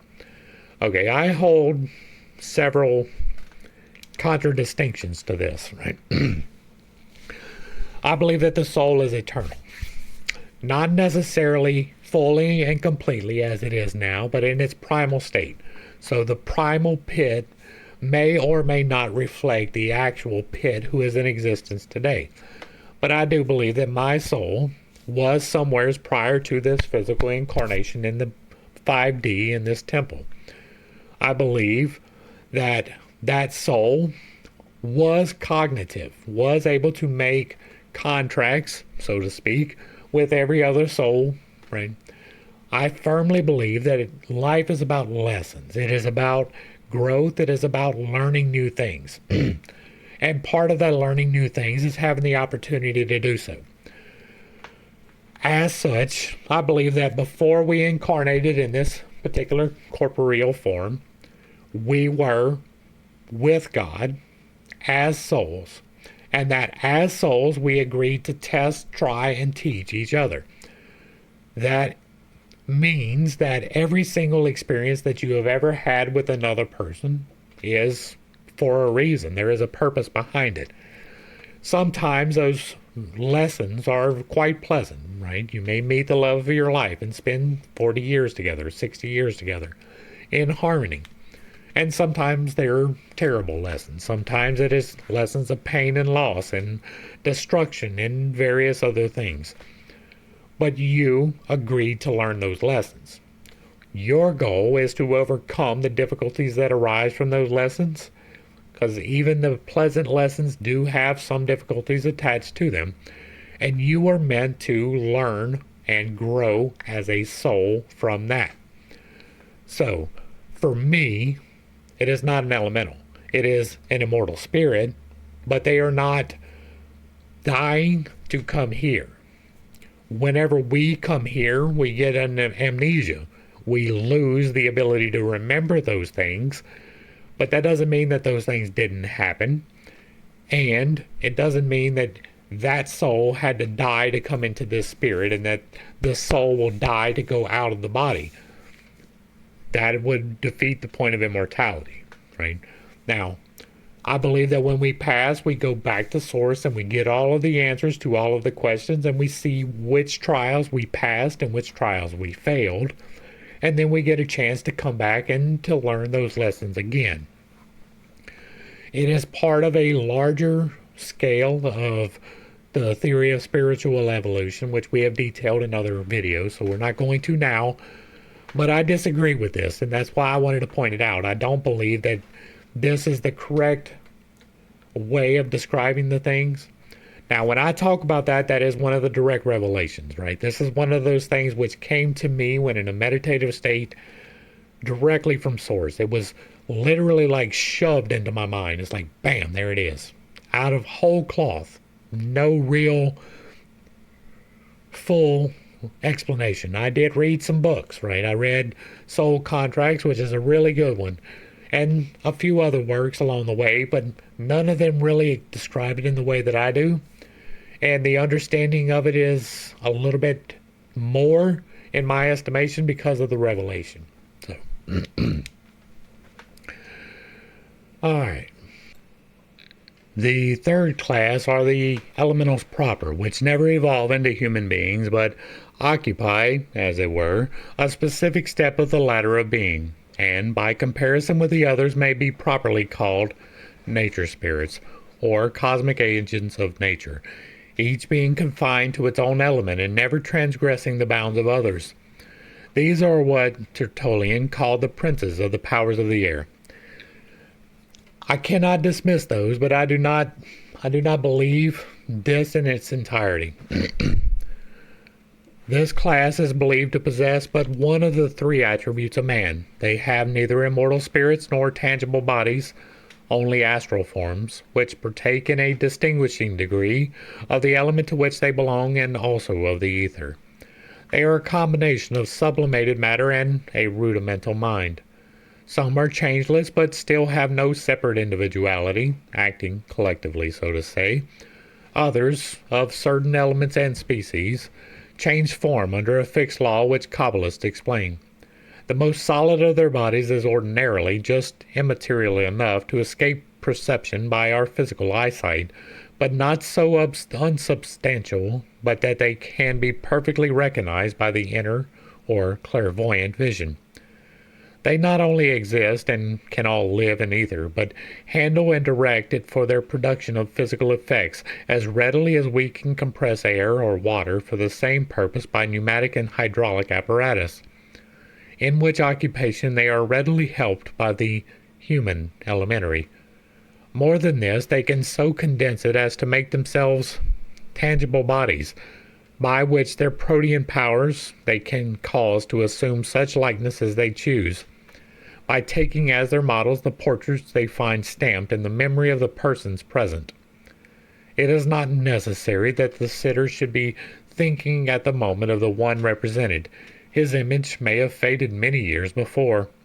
The mind receives indelible impressions from even chance acquaintance or persons encountered but once, and as a few seconds' exposure of the sensitized photograph plate is all that is requisite to preserve indefinitely the image of the sitter, so it is with the mind. According to the doctrine of Proclus, the uppermost regions from the zenith of the universe to the moon belong to the gods or planetary spirits, according to their hierarchies and classes. The highest among them were the 12 Upaoronoi, or super-celestial gods, having whole legions of subordinate demons at their command. They are followed next in rank and power by the Ekcosmoi, the intercosmic gods, each of these presiding over a great number of demons, to whom they impart their power and change it from one to another at will. These are evidently the personified forces of nature in their mutual correlations, the latter being represented by the third class, or the elementals, we have just described. Further on, he shows, on the principle of the Hermetic axiom of types and prototypes, that the lower spheres have their subdivisions and classes of beings as well as the upper celestial ones, the former being always subordinate to the higher ones. He held that the four elements are all filled with demons, maintaining with Aristotle that the universe is full and that there is no void in nature. The demons of the earth, air, fire, and water of an elastic, ethereal, semi-corporeal essence. It is these classes which officiate as intermediate agents between the gods and men. Although lower in intelligence than the sixth order of the higher demons, these beings preside directly over the elements and organic life. They direct the growth, the inflorescence, the properties and various changes of plants. They are the personified ideas or virtues shed from the heavenly Yule into the inorganic matter, and, as the vegetable kingdom is one remove higher than the mineral, these emanations from the celestial gods take form, and, being in the plant, they become its soul. It is that which Aristotle's doctrine terms the form and the three principles of natural bodies, classified by him as privation, matter, and form. His philosophy teaches that besides the original matter, another principle is necessary to complete the triune nature of every particle, and this is form. An invisible, but still, in an ontological sense of the word, a substantial being, really distinct from matter proper. Thus, in an animal or plant, besides the bones, the flesh, the nerves, the brain, and the blood, in the former, and besides the pulpy matter, tissues, fibers, and juice in the latter, which blood and juice, by circulating through the veins and fibers, nourishes all parts of both animal and plant, and besides the animal spirits, which are the principles of motion, and the chemical energy which is transformed into vital force in the green leaf, there must be a substantial form, which Aristotle called in the horse, the horse's soul. Proclus, the demon of every mineral, plant, or animal, and the medieval philosophers, the elementary spirits of the four kingdoms. All this is held in our century as metaphysics and gross superstition. Still, on strictly ontological principles, there is, in these old hypotheses, some shadow of probability, some clue to the perplexing missing links of exact science. The latter has become so dogmatical of late that all that lies beyond the ken of inductive science is termed imaginary, and we find Professor Joseph Lecomte stating that some of the best scientists ridicule the use of the term vital force or vitality as a remnant of superstition. De Candolle suggests the term vital movement instead of vital force, thus preparing for a final, scientific leap which will transform the immortal thinking man into an automaton with the clockwork inside him. But, objects Lecomte, can we conceive of movement without force? And if the movement is peculiar, so also is the form of force. In the Jewish Kabbala, the nature spirits were known under the general name of Shadim and divided into 4 classes. The Persians called them all devs. The Greeks indistinctly designated them as demons. The Egyptians knew them as Afrits. The ancient Mexicans, says Kaiser, believed in numerous spirit abodes, into one of which the shades of innocent children were placed until final disposal. Into another, situated in the sun, ascended the valiant souls of heroes, while the hideous specters of incorrigible sinners were sentenced to wander in despair in subterranean caves, held in the bonds of the earth atmosphere, unwilling and unable to liberate themselves. They passed their time in communicating with mortals and frightening those who could see them. Some of the African tribes know them as Yawahoos. In the Indian pantheon, there are no less than 330 million of various kinds of spirits, including elementals, which were later termed by the Brahmins as Daityas. These beings are known by the adepts to be attracted towards certain quarters of the heaven by something of the same mysterious property which makes the magnetic needle turn towards the north, and certain plants to obey the same attraction.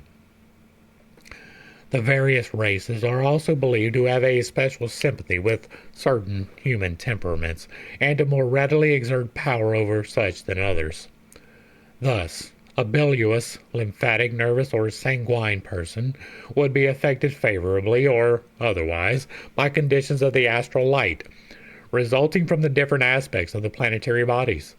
Having reached this general principle, after recorded observations extending over an indefinite series of years or ages, the adept astrologer would require only to know what the planetary aspects were at a given anterior date, and to apply his knowledge of the succeeding changes in the heavenly bodies to be able to trace, with approximate accuracy, the varying fortunes of the personages whose horoscope was required, and even to predict the future. The accuracy of the horoscope would depend, of course, no less upon the astrologer's knowledge of the occult forces and races of nature than upon his astronomical erudition. Eliphas Levi expounds with reasonable clearness in his Dogme du Rituel de la Haute Magie the law of reciprocal influences between the planets and their combined effects upon mineral, vegetable, and animal kingdoms, as well as upon ourselves.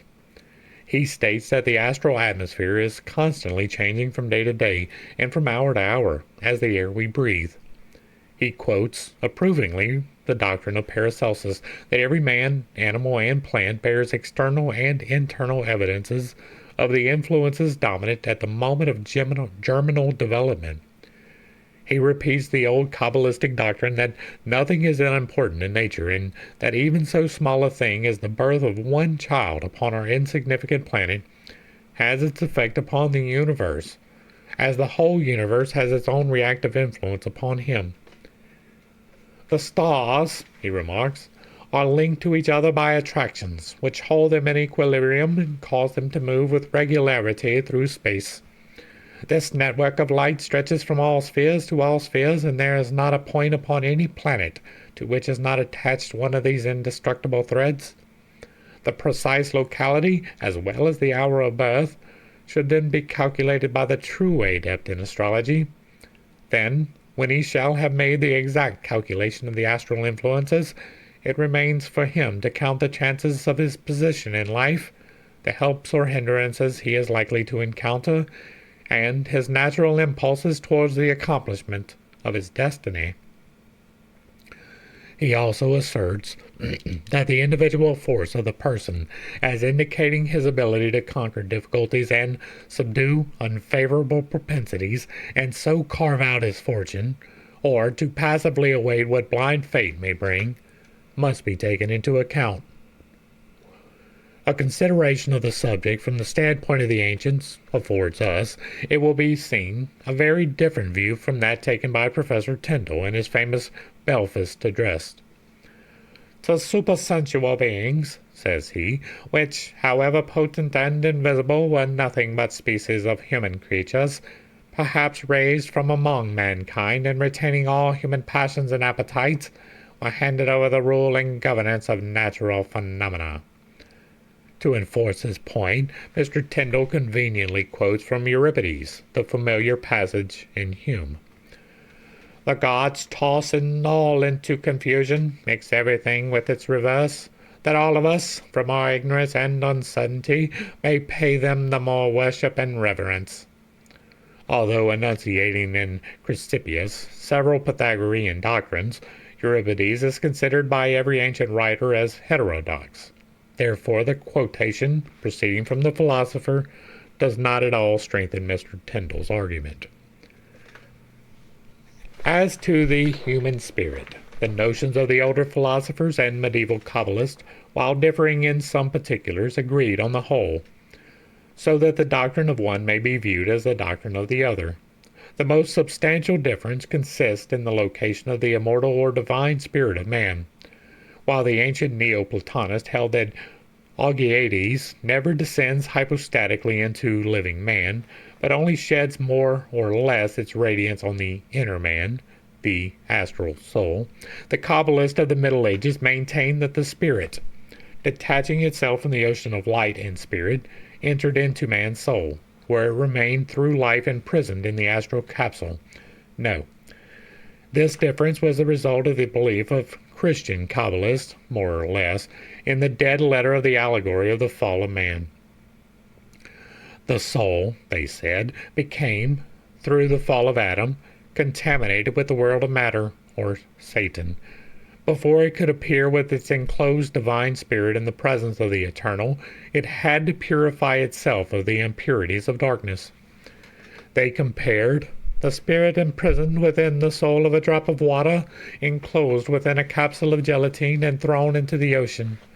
So long as the capsule remains whole, the drop of water remains isolated.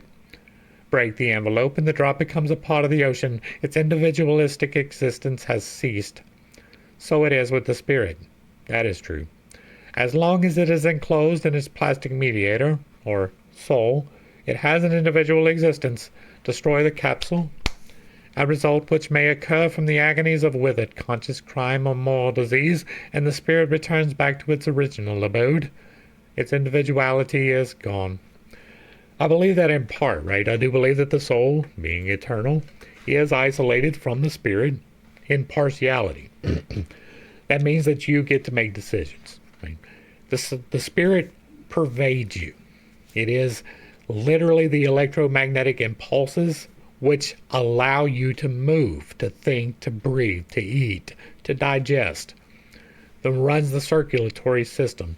I believe that that is the spirit. It is part of the outside, right? These glasses, this microphone, this setup I have around me, all of this is the spirit just as much as my soul is. It is maybe not thinking, the wall may not think, but it is still a part of the spirit. That is an important distinction. The individuality is the soul, not the spirit. On the other hand, the philosophers who explain the fall into generation in their own way reviewed spirit as something wholly distinct from the soul. They allowed its presence in the astral capsule only so far as the spiritual emanations or rays of the Shining One were concerned. Man and soul had to conquer their immortality by ascending towards the unity with which, if successful, they were finally linked and into which they were absorbed, so to say. The individualization of man after death descended on the spirit, not on his soul and body. Although the word personality, in the sense in which it is usually understood, is an absurdity if applied literally to our immortal essence, still the latter is a distinct entity, immortal and eternal, per se, and, as in the case of criminals beyond redemption, When the shining thread which links the spirit to the soul from the moment of the birth of the child is violently snapped, and the disembodied entity is left to share the fate of the lower animals, to gradually dissolve into ether, to have its individuality annihilated, even then the spirit remains a distinct being. It becomes a planetary spirit, an angel.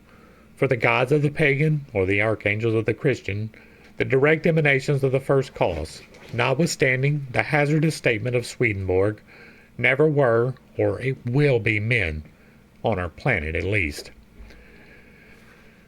I have the theory of spiritual evolution. I'm not going to dive into it because we're already running long, but there is a different alternate explanation for that. The specialization, which has been in all ages the stumbling block of metaphysicians. The whole esotericism of the Buddhistical philosophy is based on this mysterious teaching, understood by so few persons and so totally misrepresented by many of the most learned scholars. Even metaphysicians are too inclined to confound the effect within the cause. A person may have won his immortal life and remain the same inner self he was on earth throughout eternity, but this does not imply necessarily that he must either remain the Mr. Smith or Brown he was on earth, or lose his individuality. Therefore, the astral soul and terrestrial body of man may, in the dark hereafter, be absorbed in the cosmical ocean of sublimated elements and cease to feel his ego. If this ego did not deserve to soar higher and the divine spirit still remain an unchanged entity, though this terrestrial experience of his emanations may be totally obliterated at the instant of separation from the unworthy vehicle. If the spirit, or the divine portion of the soul, is pre-existent as a distinct being from all eternity, as Origen, Synesius, and other Christian fathers and philosophers taught, and if it is the same and nothing more than metaphysically objective soul, how can it be otherwise than eternal? And what matters it in such a case whether man leads an animal or pure life? Do what he may, he can never lose his individuality. This doctrine is as pernicious as its consequences is that of vicarious atonement. Had the later dogma, in company with the false idea that we are all immortal, been demonstrated to the world in its true light, humanity would have been bettered by its propagation. Crime and sin would be avoided, not for fear of earthly punishment or of a ridiculous hell, but for the sake of that which lies the most deeply rooted in our inner nature, the desire of an individual and distinct life in the hereafter, the positive assurance that we cannot win it unless we take the kingdom of heaven by violence, and the conviction that neither human prayers nor the blood of another man will save us from individual destruction after death unless we firmly link ourselves during our terrestrial life with our own immortal spirit, our God. Okay, so there's a good bit in this, right?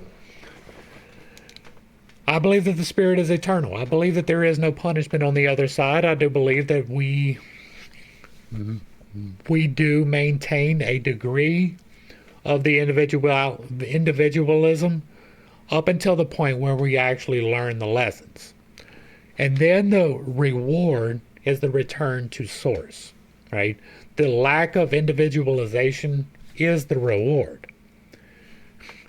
We are here to experience, to do, to have, to be, to strive for God, to overcome the challenges that are presented to us. All of that is part of why we are here. I believe that when we die, we go back to source and we see where we missed, right? Well, you didn't learn this lesson quite right.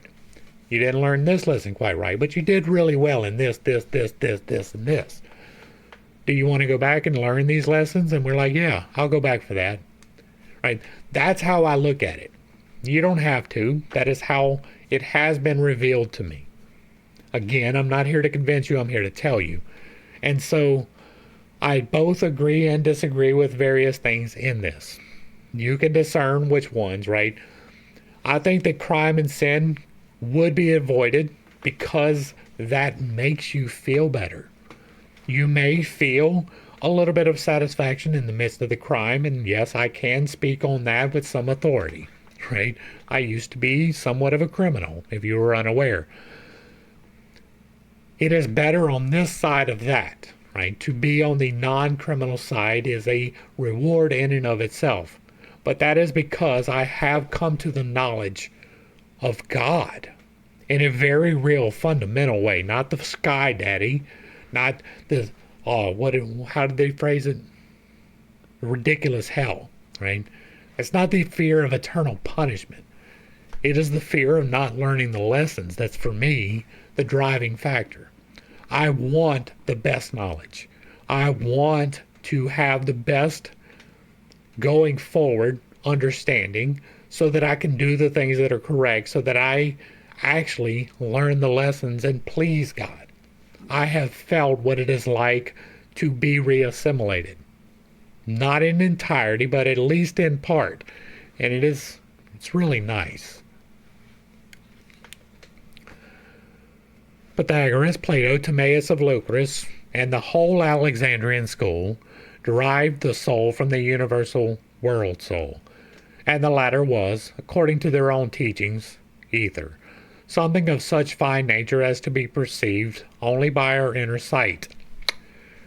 Therefore it cannot be the essence of monus, or cause, because the animus mundi is but the effect, the objective emanation of the former.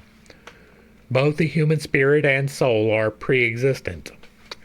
But while the former exists as a distinct entity, an individualization, to me that is backwards, the soul exists as pre-existing matter, an unsentient portion of an intelligent whole. And I see the soul as the distinct entity and the spirit as the pre-existing matter, right? The electromagnetic forces of creation would be the pre-existing matter. The soul is the part that comes into that. Both were originally formed from the eternal ocean of light, but as the Theosophists expressed it, there is a visible as well as invisible spirit in fire. They made a difference between the anima bruta and the anima divina. Empedocles firmly believed all men and animals to possess two souls, and, in Aristotle, we find that he calls one the reasoning soul, vous, and the other the animal soul, euexe. According to these philosophers, the reasoning soul comes from without the universal soul, and the other from within.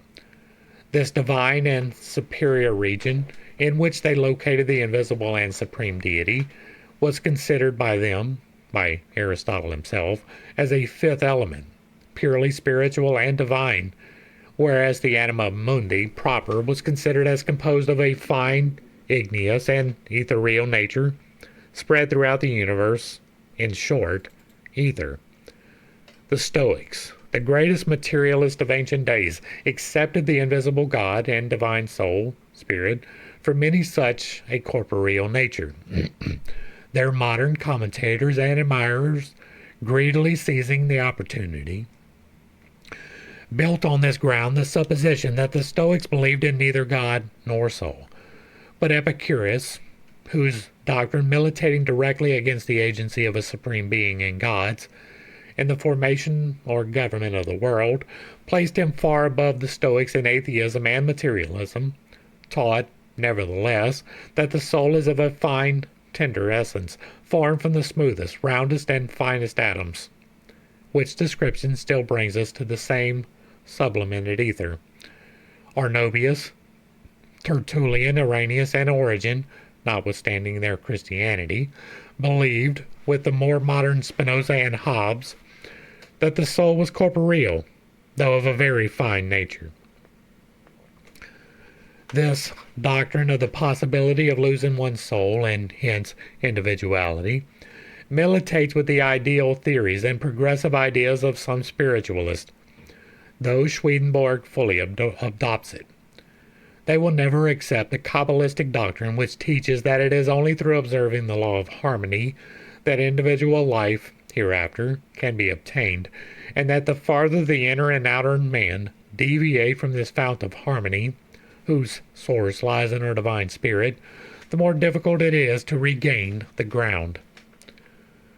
But while spiritualists and other adherents of Christianity have little, if any, perception of this fact of the possible death and obliteration of the human personality by the separation of the immortal part from the perishable, the Swedenborgians fully comprehended. One of the most respected ministers of the new church, the Reverend Chauncey Giles, D.D., of New York, recently elucidated the subject in a public discourse as follows. Physical death, or the death of the body, was a provision of the divine economy for the benefit of man, a provision by means of which he attained the higher ends of his being. But there is another death, which is the interruption of the divine order and the destruction of every human element in man's nature, and every possibility of human happiness. This is the spiritual death, which takes place before the dissolution of the body. There may be a vast development of man's natural mind without that development being accompanied by a particle of love from God or of unselfish love of man. When one falls into a love of self and love of the world with its pleasures, losing the divine love of God and of the neighbor, he falls from life to death. The higher principles which constitute the essential elements of his humanity perish, and he lives only on the natural plane of his faculties. Physically, he exists. Spiritually, he is dead. To all that pertain to the higher and the only enduring phase of existence, he is as much dead as his body becomes dead to all the activities, delights, and sensations of the world when the spirit has left it. This spiritual death results from disobedience to the laws of spiritual life, which is followed by the same penalty as the disobedience of the laws of natural life.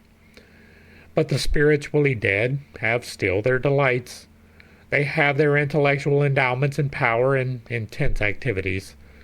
All the animal delights are theirs, and to the multitudes of men and women, these constitute the highest ideal of human happiness.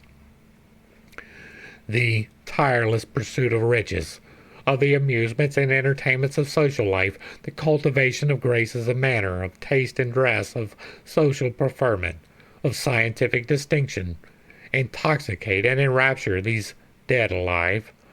But the eloquent preacher remarks, "These creatures, with all their graces, rich attire, and brilliant accomplishments, are dead in the eye of the Lord and the angels, and when measured by the only true and immutable standard, have no more genuine life than skeletons whose flesh has turned to dust." A high development of the intellectual faculties does not imply spiritual and true life. Many of our greatest scientists are but animate corpses. They have no spiritual sight because their spirits have left them.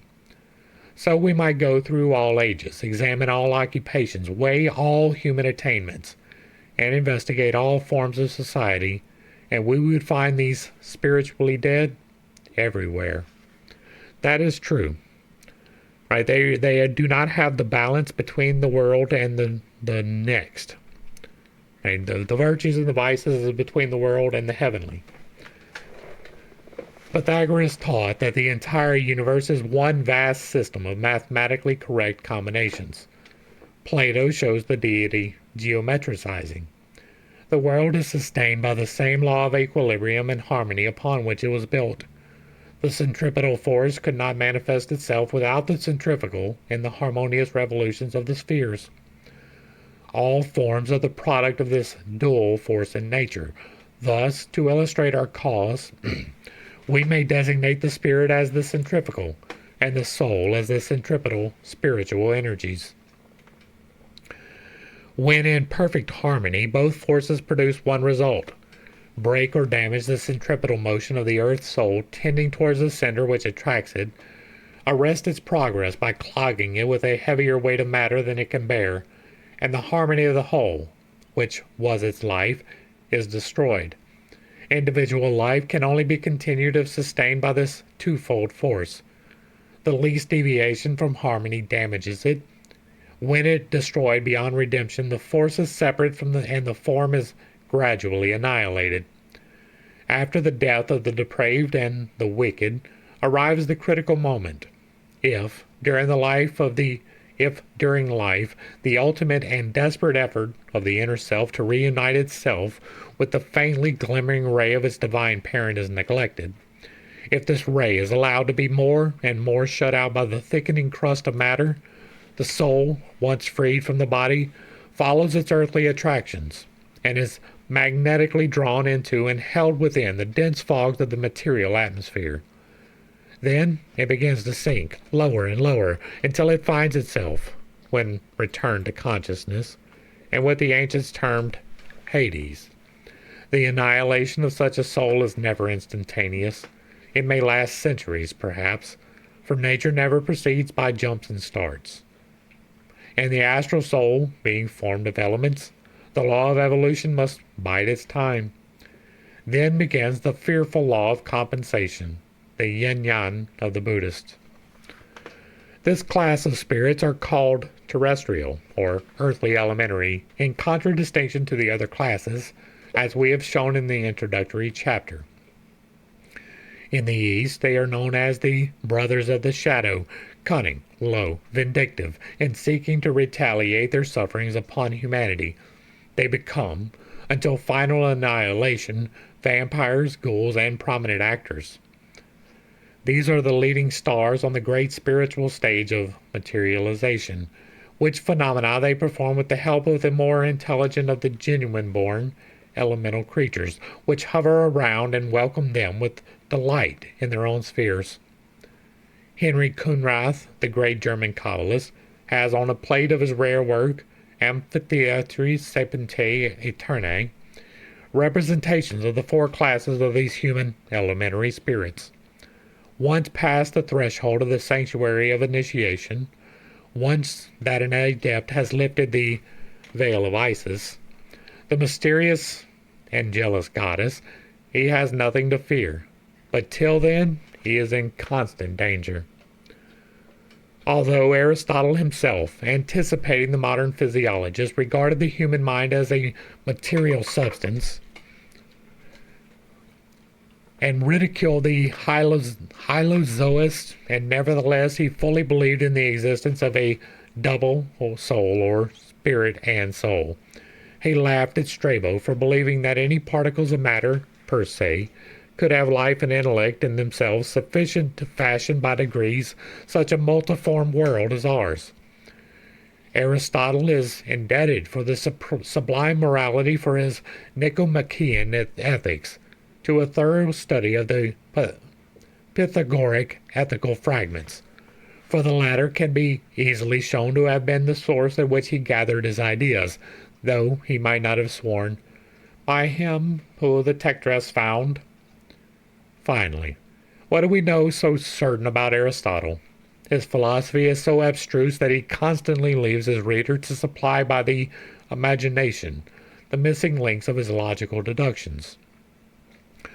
Moreover, we know that before his works ever reached our scholars, who delight in his seemingly atheistical arguments in support of his doctrine of fate, these works passed through too many hands to have remained immaculate. From Theophrastus, his legator, they passed to Nelius, whose hairs kept them moldering in subterranean caves for nearly 150 years, after which we learned that his manuscripts were copied and much augmented by a Pelicon of Theos, who supplied such paragraphs as had become illegible by conjectures of his own, probably many of these drawn from the depths of his inner consciousness. Our scholars of the 19th century might certainly profit well by Aristotle's example, were they anxious to imitate him practically, as they are to throw his inductive methods and materialistic theories at the head of the Platonists. We invite them to collect facts as carefully as he did, instead of denying those they know nothing about. What we have said in the introductory chapter and elsewhere of mediums and the tendency of their mediumship is not based upon conjecture, but upon actual experience and observation. There is scarcely one phase of mediumship of either kind that we have not seen exemplified during the past 25 years in various countries. India, Tibet, Borneo, Siam, Egypt, Asia Minor, America, North and South, and other parts of the world, have each displayed to us its peculiar phase of mediumistic phenomena and magical power. Our varied experience has taught us two important truths, vis-a-vis, that for the exercise of the latter, personal purity and the exercise of a trained and indomitable willpower are indispensable, and that spiritualists can never assure themselves of the genuineness of mediumistic manifestations unless they occur in the light and under such reasonable test conditions as would make an attempted fraud instantly noticed.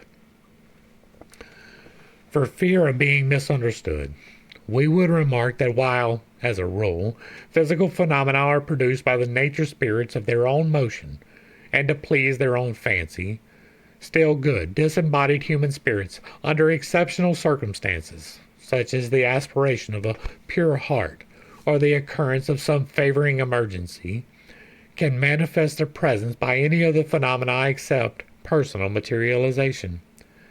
But it must be a mighty attraction indeed to draw a pure, disembodied spirit from its radiant home into the foul atmosphere from which it escaped upon leaving its earthly body. Magi and theurgic philosophers objected most severely to the evocation of souls. Bring her, the soul, not forth, lest in departing she retain something, said Paracelsus. It becomes you not to behold them before your body is initiated, since, by always alluring, they seduce the souls of the uninitiated, says the same philosopher in another passage. They objected to it for several good reasons. It is extremely difficult to distinguish a good demon from a bad one, says Iamblichus. I tell you that all the time. If a human soul succeeds in penetrating the density of the earth's atmosphere, always oppressive to her, often hateful, there is a danger the soul is unable to come into proximity with the material world. Without that she cannot avoid. Departing, she retains something. That is to say, contaminating her purity, for which she has to suffer more or less after her departure. Therefore, the true theurgist will avoid causing any more suffering to this pure denizen of the higher sphere than is absolutely required by the interest of humanity. It is only the practitioner of black magic who compels the presence, by the powerful incantations of necromancy, of the tainted souls of such as have lived bad lives and are ready to aid his selfish designs. Of intercourse with the Algiades through the mediumistic powers of subjective mediums we elsewhere speak. The theurgists employed chemicals and mineral substances to chase away evil spirits. Of the latter, a stone called was one of the most powerful agents. When you see a terrestrial demon approaching, exclaim and sacrifice the stone Minizerin, exclaims the Zoroastrian oracle. Pastel 40. And now, to descend from the eminence of theurgico-magian poetry to the unconscious magic of our present century, and the prose of a modern Kabbalist, we will review it in the following. In Dr. Morin's Journal de Magnétisme, published a few years since in Paris, at a time when the table turning was raging in France, a curious letter was published. Believe me, sir, wrote the anonymous correspondent, that there are no spirits, no ghosts, no angels, no demons enclosed in a table. But all of these can be found there nevertheless, for that depends on our own wills and our imaginations. This mensambulism is an ancient phenomenon, misunderstood by our moderns, but natural for all that, and which pertains to psychic and psychology. Unfortunately, it had to remain incomprehensible until the discovery of electricity and heliography.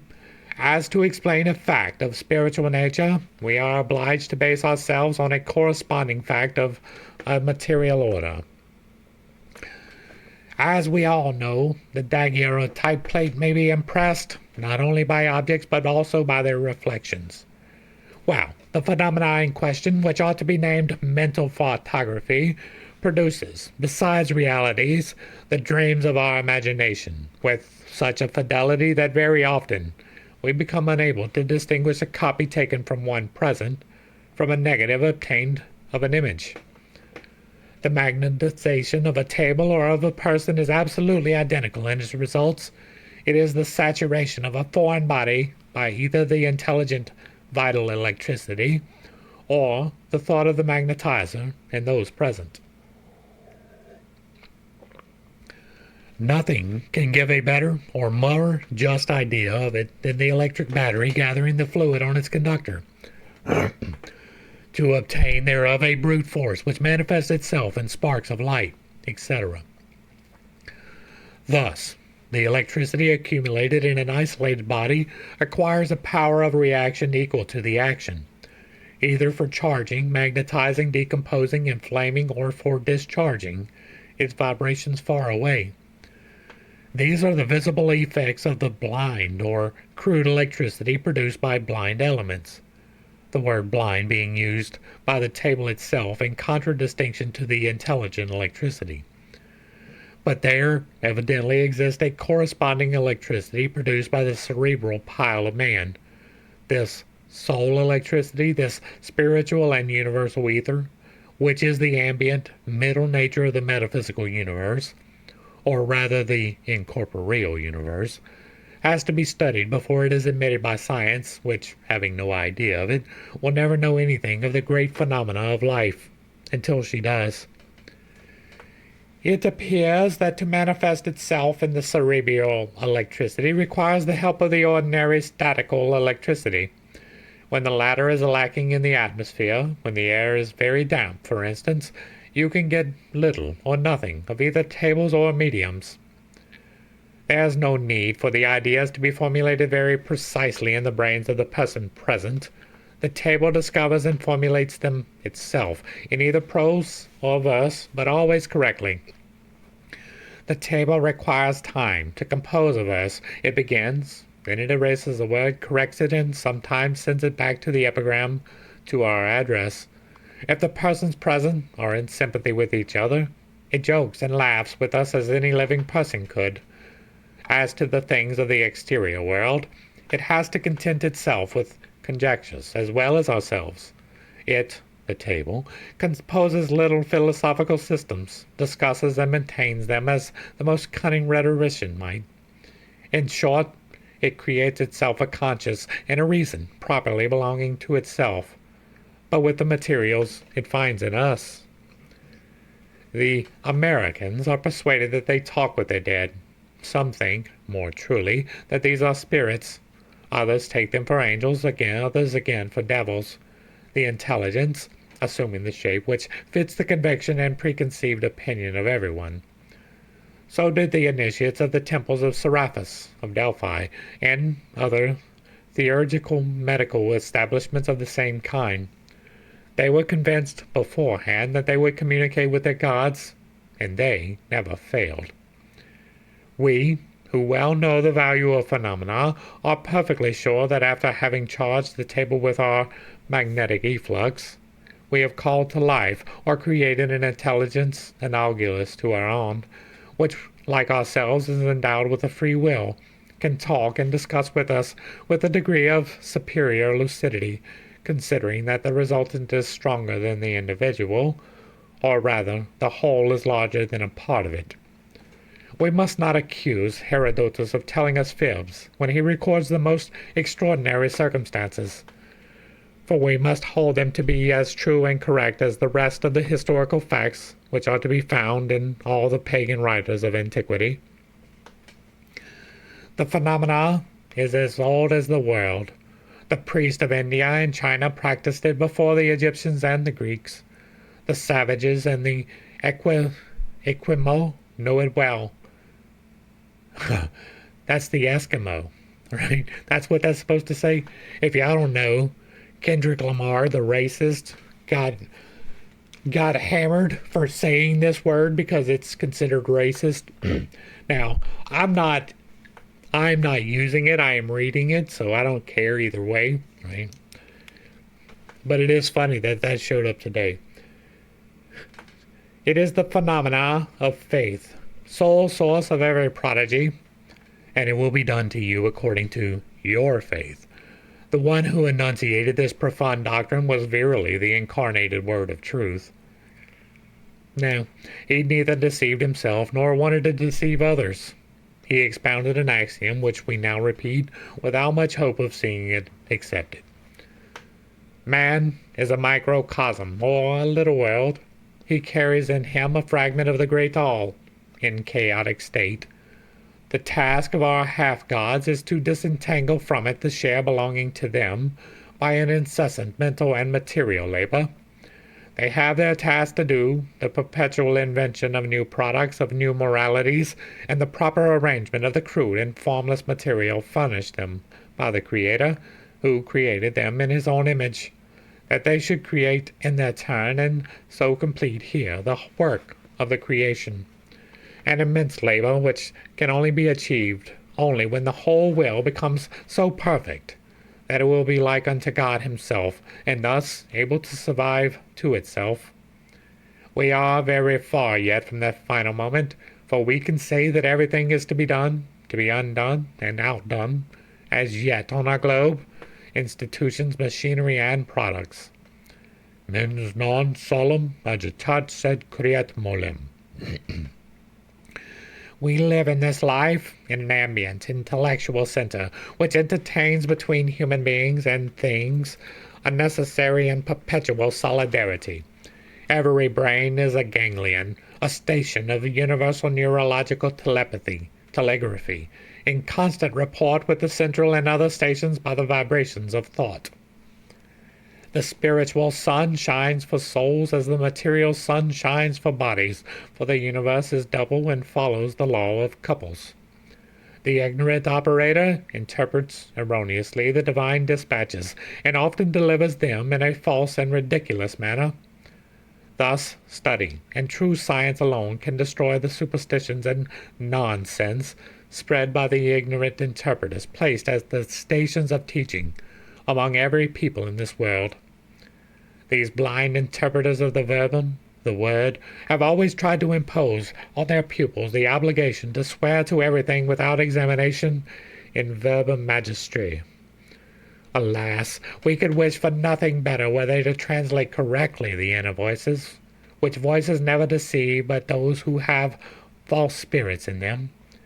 It is our duty, they say, to interpret oracles. It is we who have received the exclusive mission for it from heaven. Spiritus fiat flat ubi vult. And it blows on us alone. It blows on everyone, and the rays of spiritual light illuminate every consciousness.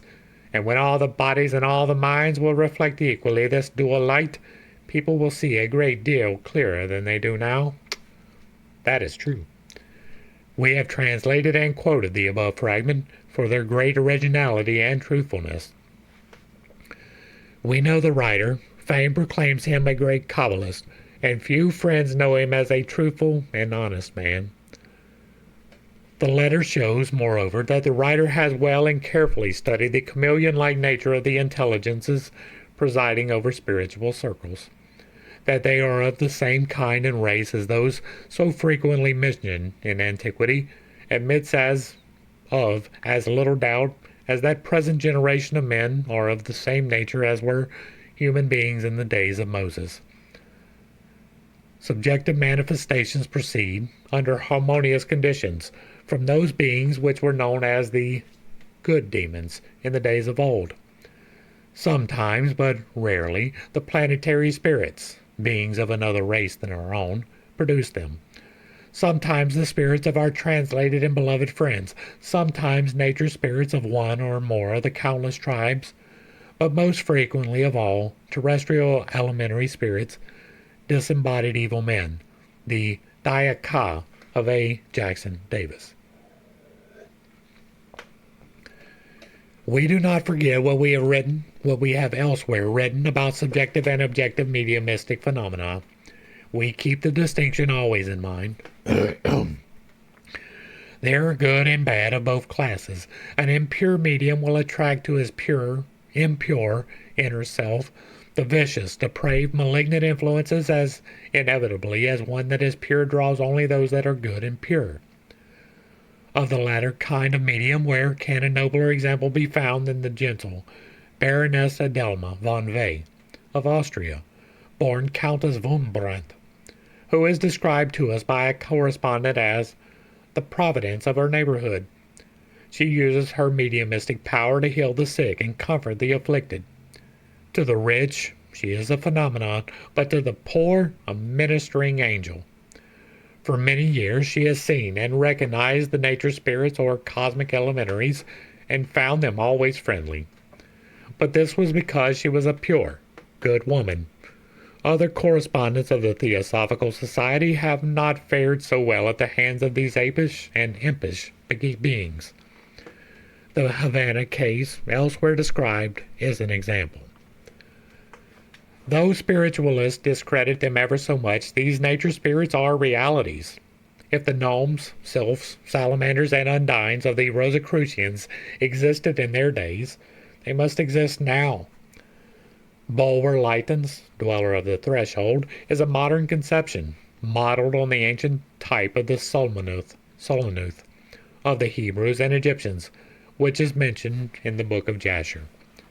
The Christians call them devils, imps of Satan, and like characteristic names, they are nothing of the kind, but simply creatures of ethereal matter, irresponsible and neither good nor bad, unless influenced by a superior intelligence. It is very extraordinary to hear devout Catholics abuse and misrepresent the nature spirits, when one of their greatest authorities, Clement the Alexandrian, disposed of them by describing these creatures as they really are.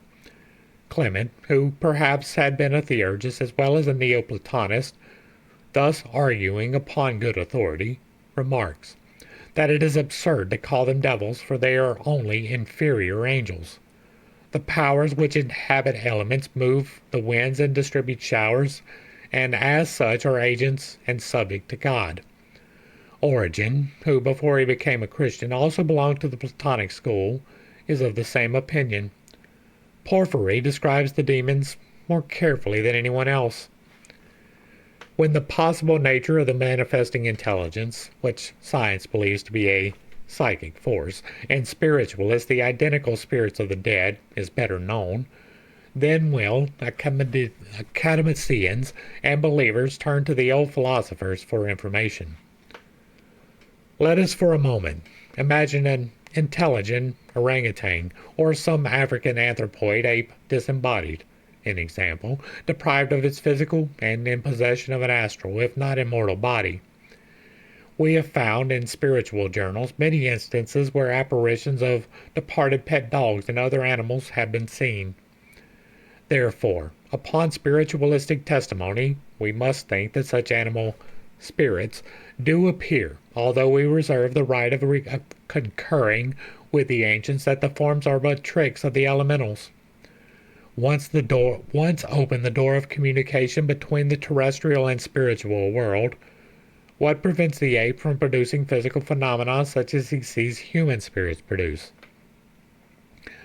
And why may these not excel in cleverness of ingenuity many of those which have been witnessed in spiritual circles?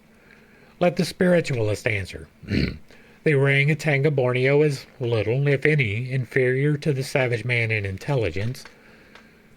Mr. Wallace and other great naturalists give instances of its wonderful acuteness, although its brains are inferior in cubic capacity to the most undeveloped of savages. These apes lack but speech to be men of low grade. The sentinels placed by monkeys, the sleeping chambers selected and built by orangutans, their provision of danger and calculations, which show more than instinct, their choice of leaders whom to obey, and the exercise of many of their faculties, certainly entitle them to a place at least on a level with many a flat-headed Australian. Wow. Says Mr. Wallace, the mental requirements of savages and the faculties actually exercised by them are very little above those of the animals. I do not hold those beliefs. Now, people assume that there can be no apes in the other world because apes have no souls. but apes have as much intelligence, it appears, as some men.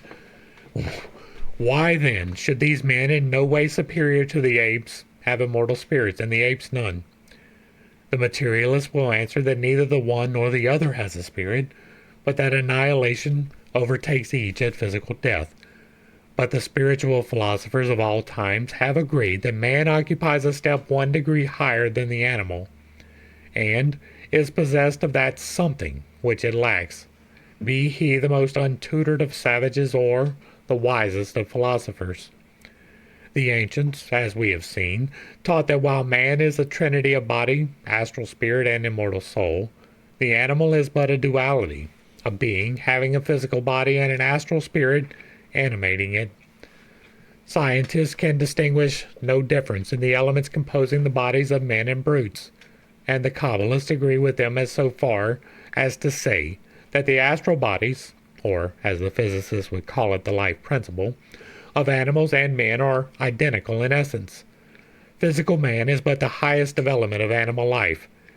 If, as the scientists tell us, even thought is matter, and every sensation of pain or pleasure, every transient desire is accompanied by a disturbance of ether, and those bold speculators, the authors of the unseen universe, believe that thought is conceived to affect the matter of another universe simultaneously with this, why then should not the gross, brutish thought of the orangutan, or a dog, impressing itself on the ethereal waves of the astral light, as well as that of man, assure the animal a continuity of life after death, or a future state?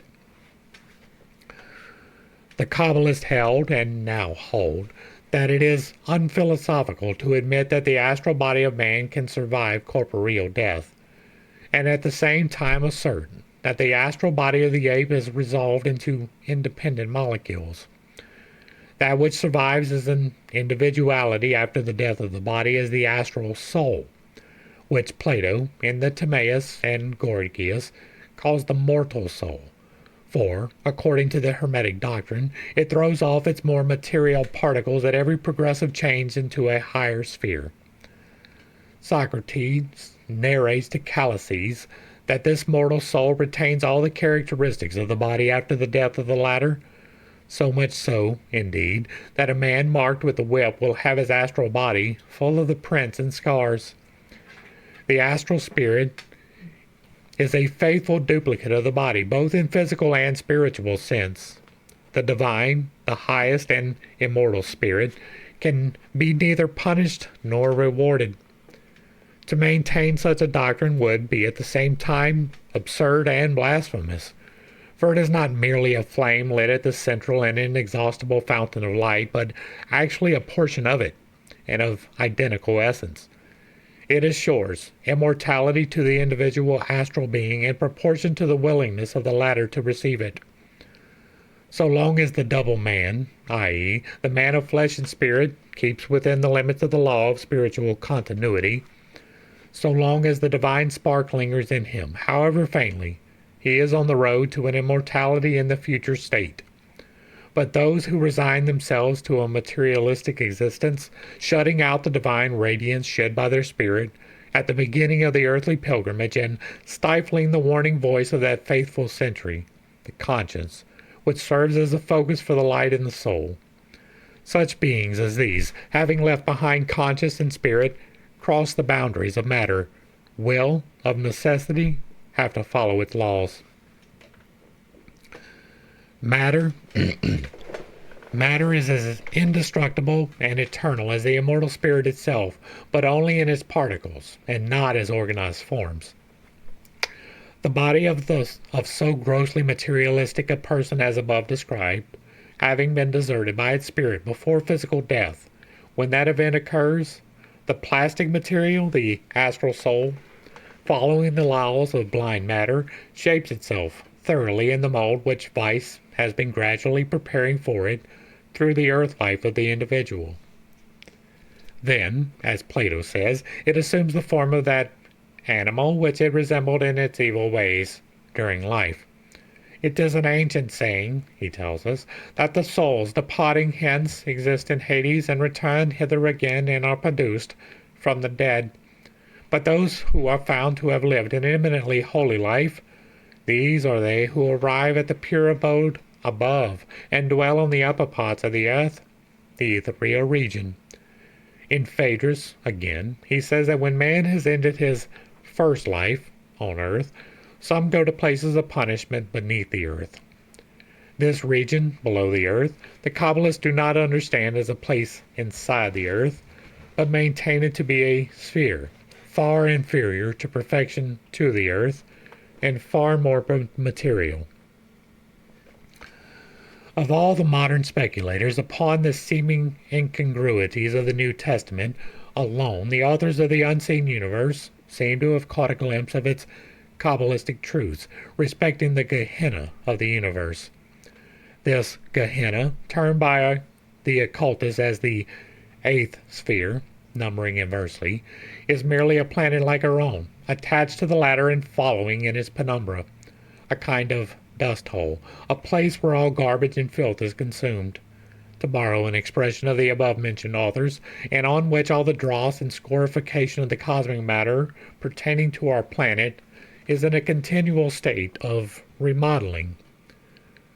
The secret doctrine teaches that man, if he wins immortality, will remain forever the trinity that he is in life, and will continue so throughout all the spheres.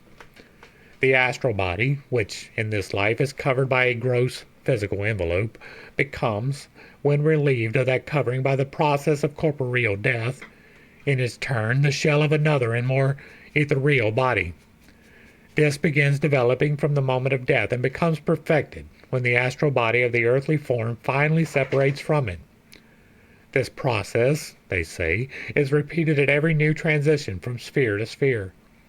But the immortal soul, the silvery spark, observed by Dr. Fenwick in Margrave's brain, and not found by him in the animals, never changes but remains indestructible by aught that shatters its tabernacle. The descriptions by Porphyry and Umbilicus and others of the spirit of animals which inhabit the astral light are corroborated by those of many of the most trustworthy and intelligent clairvoyants. Sometimes the animal forms are even made visible to every person present at a spiritual circle by being materialized. In his People from the Other World, Colonel H.S. Olcott describes a materialized squirrel which followed a spirit woman into the view of the spectators, disappeared and reappeared before their eyes several times, and finally followed the spirit into the cabinet. Let us advance another step in our argument. If there is such a thing as existence in the spiritual world after corporeal death, then it must occur in accordance with the law of evolution. It takes man from his place at the apex of the pyramid of matter and lifts him into a sphere of existence where the same inexorable law follows him. And if it follows him, why not everything else in nature? Why not animals and plants, which have all a life principle, and whose gross form decay like his, when that life principle leaves them? If his astral body becomes more ethereal upon attaining the other sphere, why not theirs? They, as well as he, have been evolved out of a condensed cosmic matter, and our physicists cannot see the slightest difference between the molecules of the four kingdoms of nature, which are thus specified by Professor Leconte. 4. Animal kingdom. 3. Vegetable kingdom. 2. Mineral kingdom. 1. Elements. I have a slightly different view of that, the spiritual evolution. The progress of matter from each of these planes to the plane above is continuous, and according to Leconte, there is no force in nature capable of raising matter at once from a 1 to a 3, or from a 2 to a 4 without stopping and receiving an accession of force of a different kind on the intermediate plane.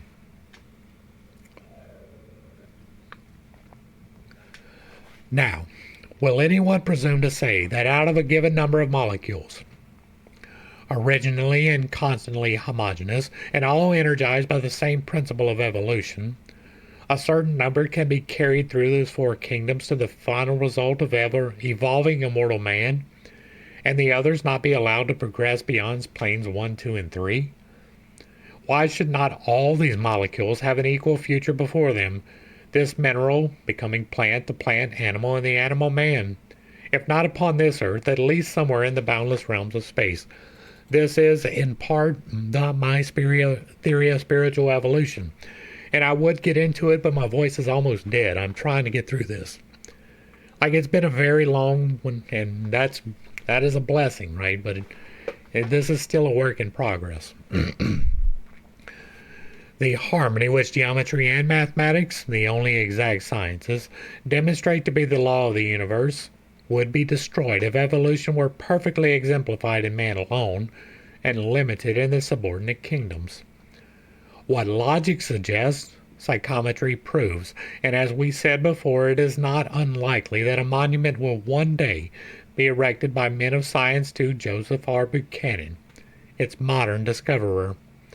If a fragment of minerals, fossilized plant or animal form gives a psychometer as vivid and accurate pictures of their previous conditions as a fragment of human bone does to those of the individual to which it belonged, it would seem as if the same subtle spirit pervaded all nature and was inseparable from organic and inorganic substances. If anthropologists, physiologists, and psychologists are equally perplexed by primal and final causes, and by finding in matter so much similarity in all its forms, but in spirit such abysses of difference, it is, perhaps, because their inquiries are limited to our visible globe, and that they cannot, or dare not, go beyond. The spirit of a mineral, plant, or animal may begin to form here and reach its final development many millions of ages hereafter, on other planets, known or unknown, visible or invisible to astronomers. For who is able to controvert the theory previously suggested, that the earth itself will, like the living creatures to which it has given birth, ultimately, and after passing through its own stages of death and dissolution, become an etherealized astral planet, as above, so below. Harmony is the great law of nature. Harmony in the physical and mathematical world of sense is justice in the spiritual one. Justice produces harmony, and injustice discord, and discord on a cosmical scale means chaos, annihilation. If there is a developed, immortal spirit in man, it must be in everything else, at least in a latent or germinal state, and it can only be a question of time for each of these germs to become fully developed. What gross injustice it would be for an impenitent criminal man, the perpetrator of a brutal murder, when in the exercise of his free will, to have all immortal spirit, which in time may be washed clean of sin, and enjoying perfect happiness, while a poor horse, innocent of all crime, should toil and suffer under the merciless torture of his master's whip during a whole life, and then be annihilated at death? Such a belief implies a brutal injustice, and it is only possible among people taught in the dogma that everything is created for man, and he alone is the sovereign of the universe, a sovereign so mighty that to save him from the consequences of his own misdeeds, it was not too much that the God of the universe should die to placate his own just wrath. If the most abject savage, with a brain very little inferior to that of the philosopher, the latter developed physically by ages of civilization, is still, as regards the actual exercise of his mental faculties, very little superior to an animal, is it just to infer that both he and the ape will not have the opportunity to become philosophers? The ape in this world, the man on some other planet peopled equally with beings created in some other image of God. Says Professor Denton when speaking of the future of psychometry. Astronomy will not disdain the assistance of this power, as new forms of organic being are revealed when we go back to the early geologic periods, so new groupings of the stars, new constellations will be displayed when the heavens of those early periods are examined by the piercing gaze of future psychometers. An accurate map of the starry heavens during the Silurian period may reveal to us many secrets that we have been unable to discover. Why may we not indeed be able to read the history of the various heavenly bodies, their geological, their natural, and perchance their human history? I have good reason to believe that trained psychometers will be able to travel from planet to planet and read their present condition minutely and their past history. Herodotus tells us that in the eighth of the towers of Belus, in Babylon, used by the sacerdotal astrologers, there was an uppermost room, a sanctuary, where the prophesying priestess slept to receive communications from the god. Beside the couch stood a table of gold, upon which were laid various stones, which, Manetho informs us, were all aerolites. The priestesses developed the prophetic vision in themselves by pressing one of these sacred stones against their head or bosom. The same took place at Thebes, at Patara in Lycia. This would seem to indicate that psychometry was known and extensively practiced by the ancients. We have somewhere seen it stated that the profound knowledge possessed, according to Draper, by the ancient Chaldean astrologers of the planets and their relations was obtained more by the divination of the Betilos, or the meteoric stone, than by astronomical instruments. Strabo, Pliny, Hellenicus all speak of the electrical or electromagnetic power of the Betili. They were worshipped in the remotest antiquity in Egypt and Samothrace as magnetic stones, containing souls which had fallen from heaven, and the priests of Cybele wore a small Belitelos on their bodies. How curious the coincidence between the practice of the priest of Belus and the experiments of Professor Denton. As Professor Buchanan truthfully remarks of psychometry, it will enable us to detect vice and crime. No criminal act can escape the detection of psychometry when its powers are properly brought forth. The sure detection of guilt by psychometry, no matter how secret the act, will nullify all concealment. Speaking of the elementary, Porphyry says, "These invisible beings have been receiving from men honors as gods. A universal belief makes them capable of becoming very malevolent. It proves that their wrath is kindled against those who neglect to offer them a legitimate worship." Homer describes them in the following terms. "Our gods appear to us when we offer them sacrifice. Sitting themselves at our tables, they partake of our festival meals. Whenever they meet on his travels a solitary Phoenician, they serve to him as guides and otherwise manifest their presence.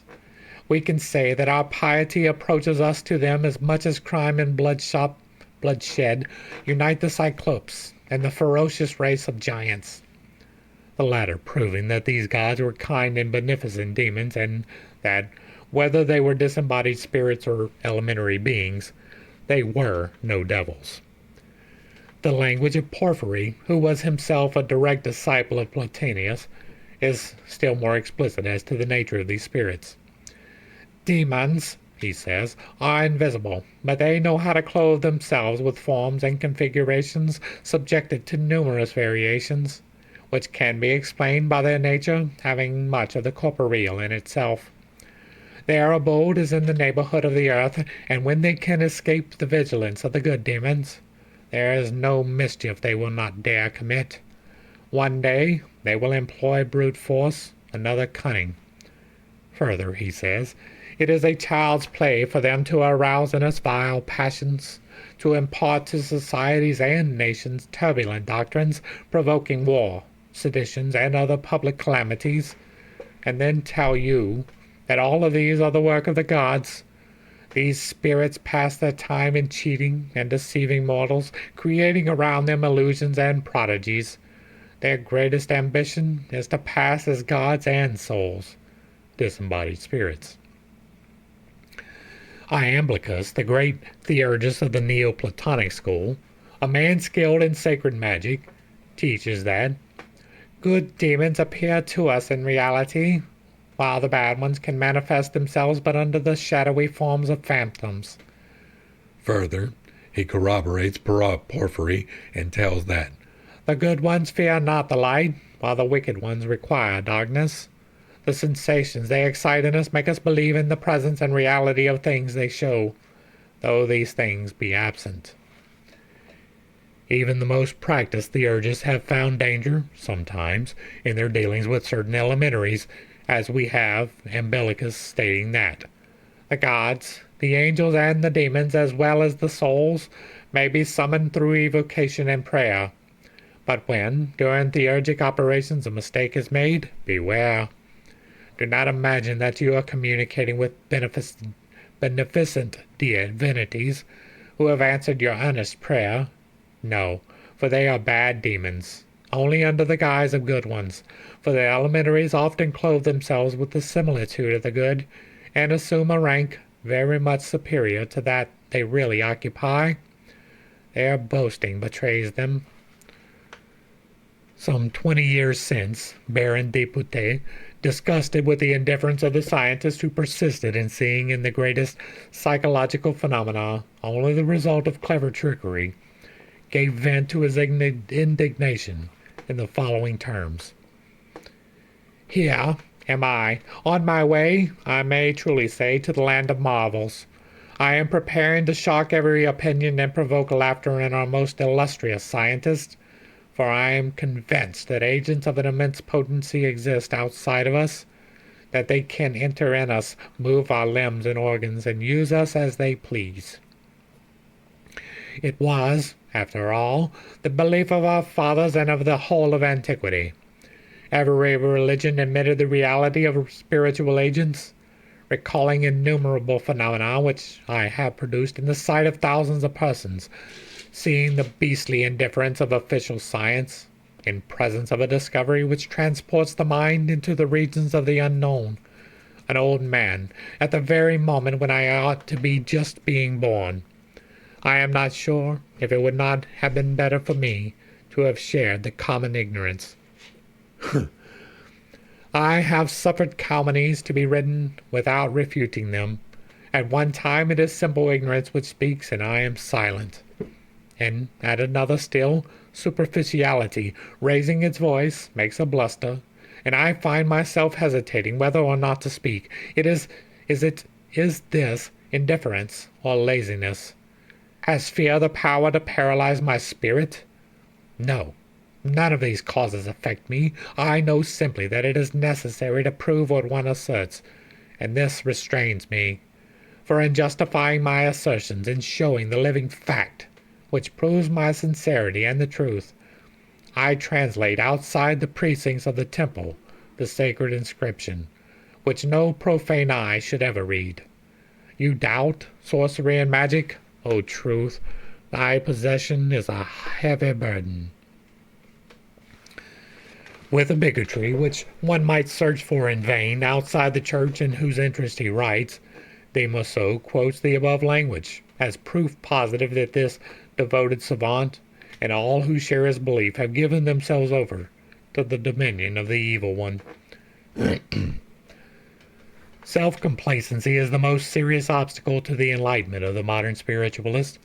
His 30 years' experience with the phenomena seemed to him sufficient to have established intermundane intercourse upon an unassailable basis.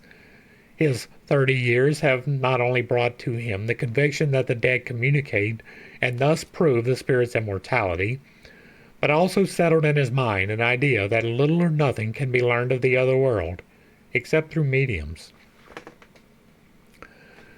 For the spiritualist, the records of the past either do not exist, or, if they are familiar with its gathered treasures, they regard them as having no bearing upon their own experiences.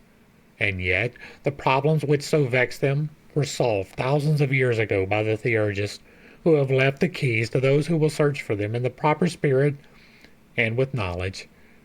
Is it possible that nature has changed her work, and that we are encountering different spirits and different laws from those of old? Or can any spiritualist imagine that he knows more, or even as much about mediumistic phenomena, or the nature of various spirits, as a priest caste who spent their lives in theurgical practice, which had been known and studied for countless centuries. If the narratives of Owen and Hare, of Edmonds and Crookes and Wallace are credible, why not those of Herodotus, the father of history, of Iamblichus and Porphyry, and hundreds of other ancient authors? If the spiritualists had their phenomena under test conditions, so had the old theurgists, whose records, moreover, show that they could produce and vary them at will. The day when this fact shall be recognized, and profitless speculations of modern investigators shall give place to patient study of the work of the theurgist, will mark the dawn of a new and important discoveries in the field of psychology. And thus ends Chapter 9. Hopefully I brought a little bit of enlightenment and not too much confusion to a somewhat difficult series of topics. I understand that I hold some unconventional beliefs and that I have a tendency to step on toes when I relay those. It is not intentional, but it is not something I apologize for. I do claim to have a little bit of knowledge. I have done things that are outside the normal scope. My voice, the fact that we have talked this long, is amazing. Like, absolutely amazing. And you don't understand that because you're not in my body. My voice is weak right now. This is the longest I have talked in years. I have not given a discourse this long in forever. And it is only possible that I can do this because of the things I talk about. I do have a little bit of knowledge.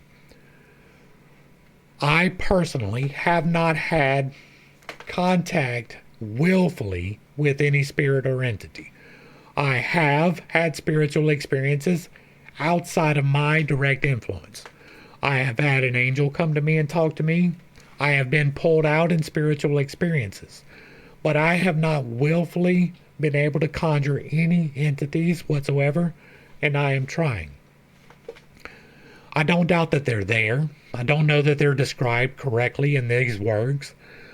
But I do believe that there are other things. Once again, the theory of spiritual evolution plays heavily into that. And I just went through that, and if not in the last study, then the one before that. We went through the whole thing, so I'm not going to do that again. My voice is already dead. This was interesting in the fact that there are parts I agree with, and there are parts I vehemently disagree with, right? The Kabbalistic stuff I don't lay any credence to. I really don't. My limited experience with it have proven most of what they discuss to be at the very best unnecessary. There are things that you can do to improve your knowledge, but they are wrapped up in prayer, fasting, and meditation, and the manipulation of the 7 chakras that are internal and the 1 external one. Those 8 and those 3, the prayer, fasting, and meditation, in combination with the body, soul, and spirit, are how it works, at least as far as I've been able to determine. I am making active investigations into more. This is me attempting to learn more. There are parts of this that I'm going to take and parts of it that I dismiss. Hopefully I made them clear which one was which.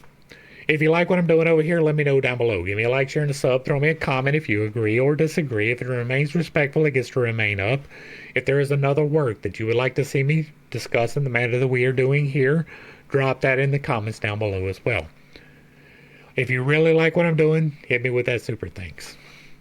To the crew, thanks for hanging out. I appreciate every single minute that you are here with me, and I am praying for you every single day. Until next time, I love you. God loves you. You are perfect, whole, and complete, just the way that you are. And this has been Pit Steak. Peace.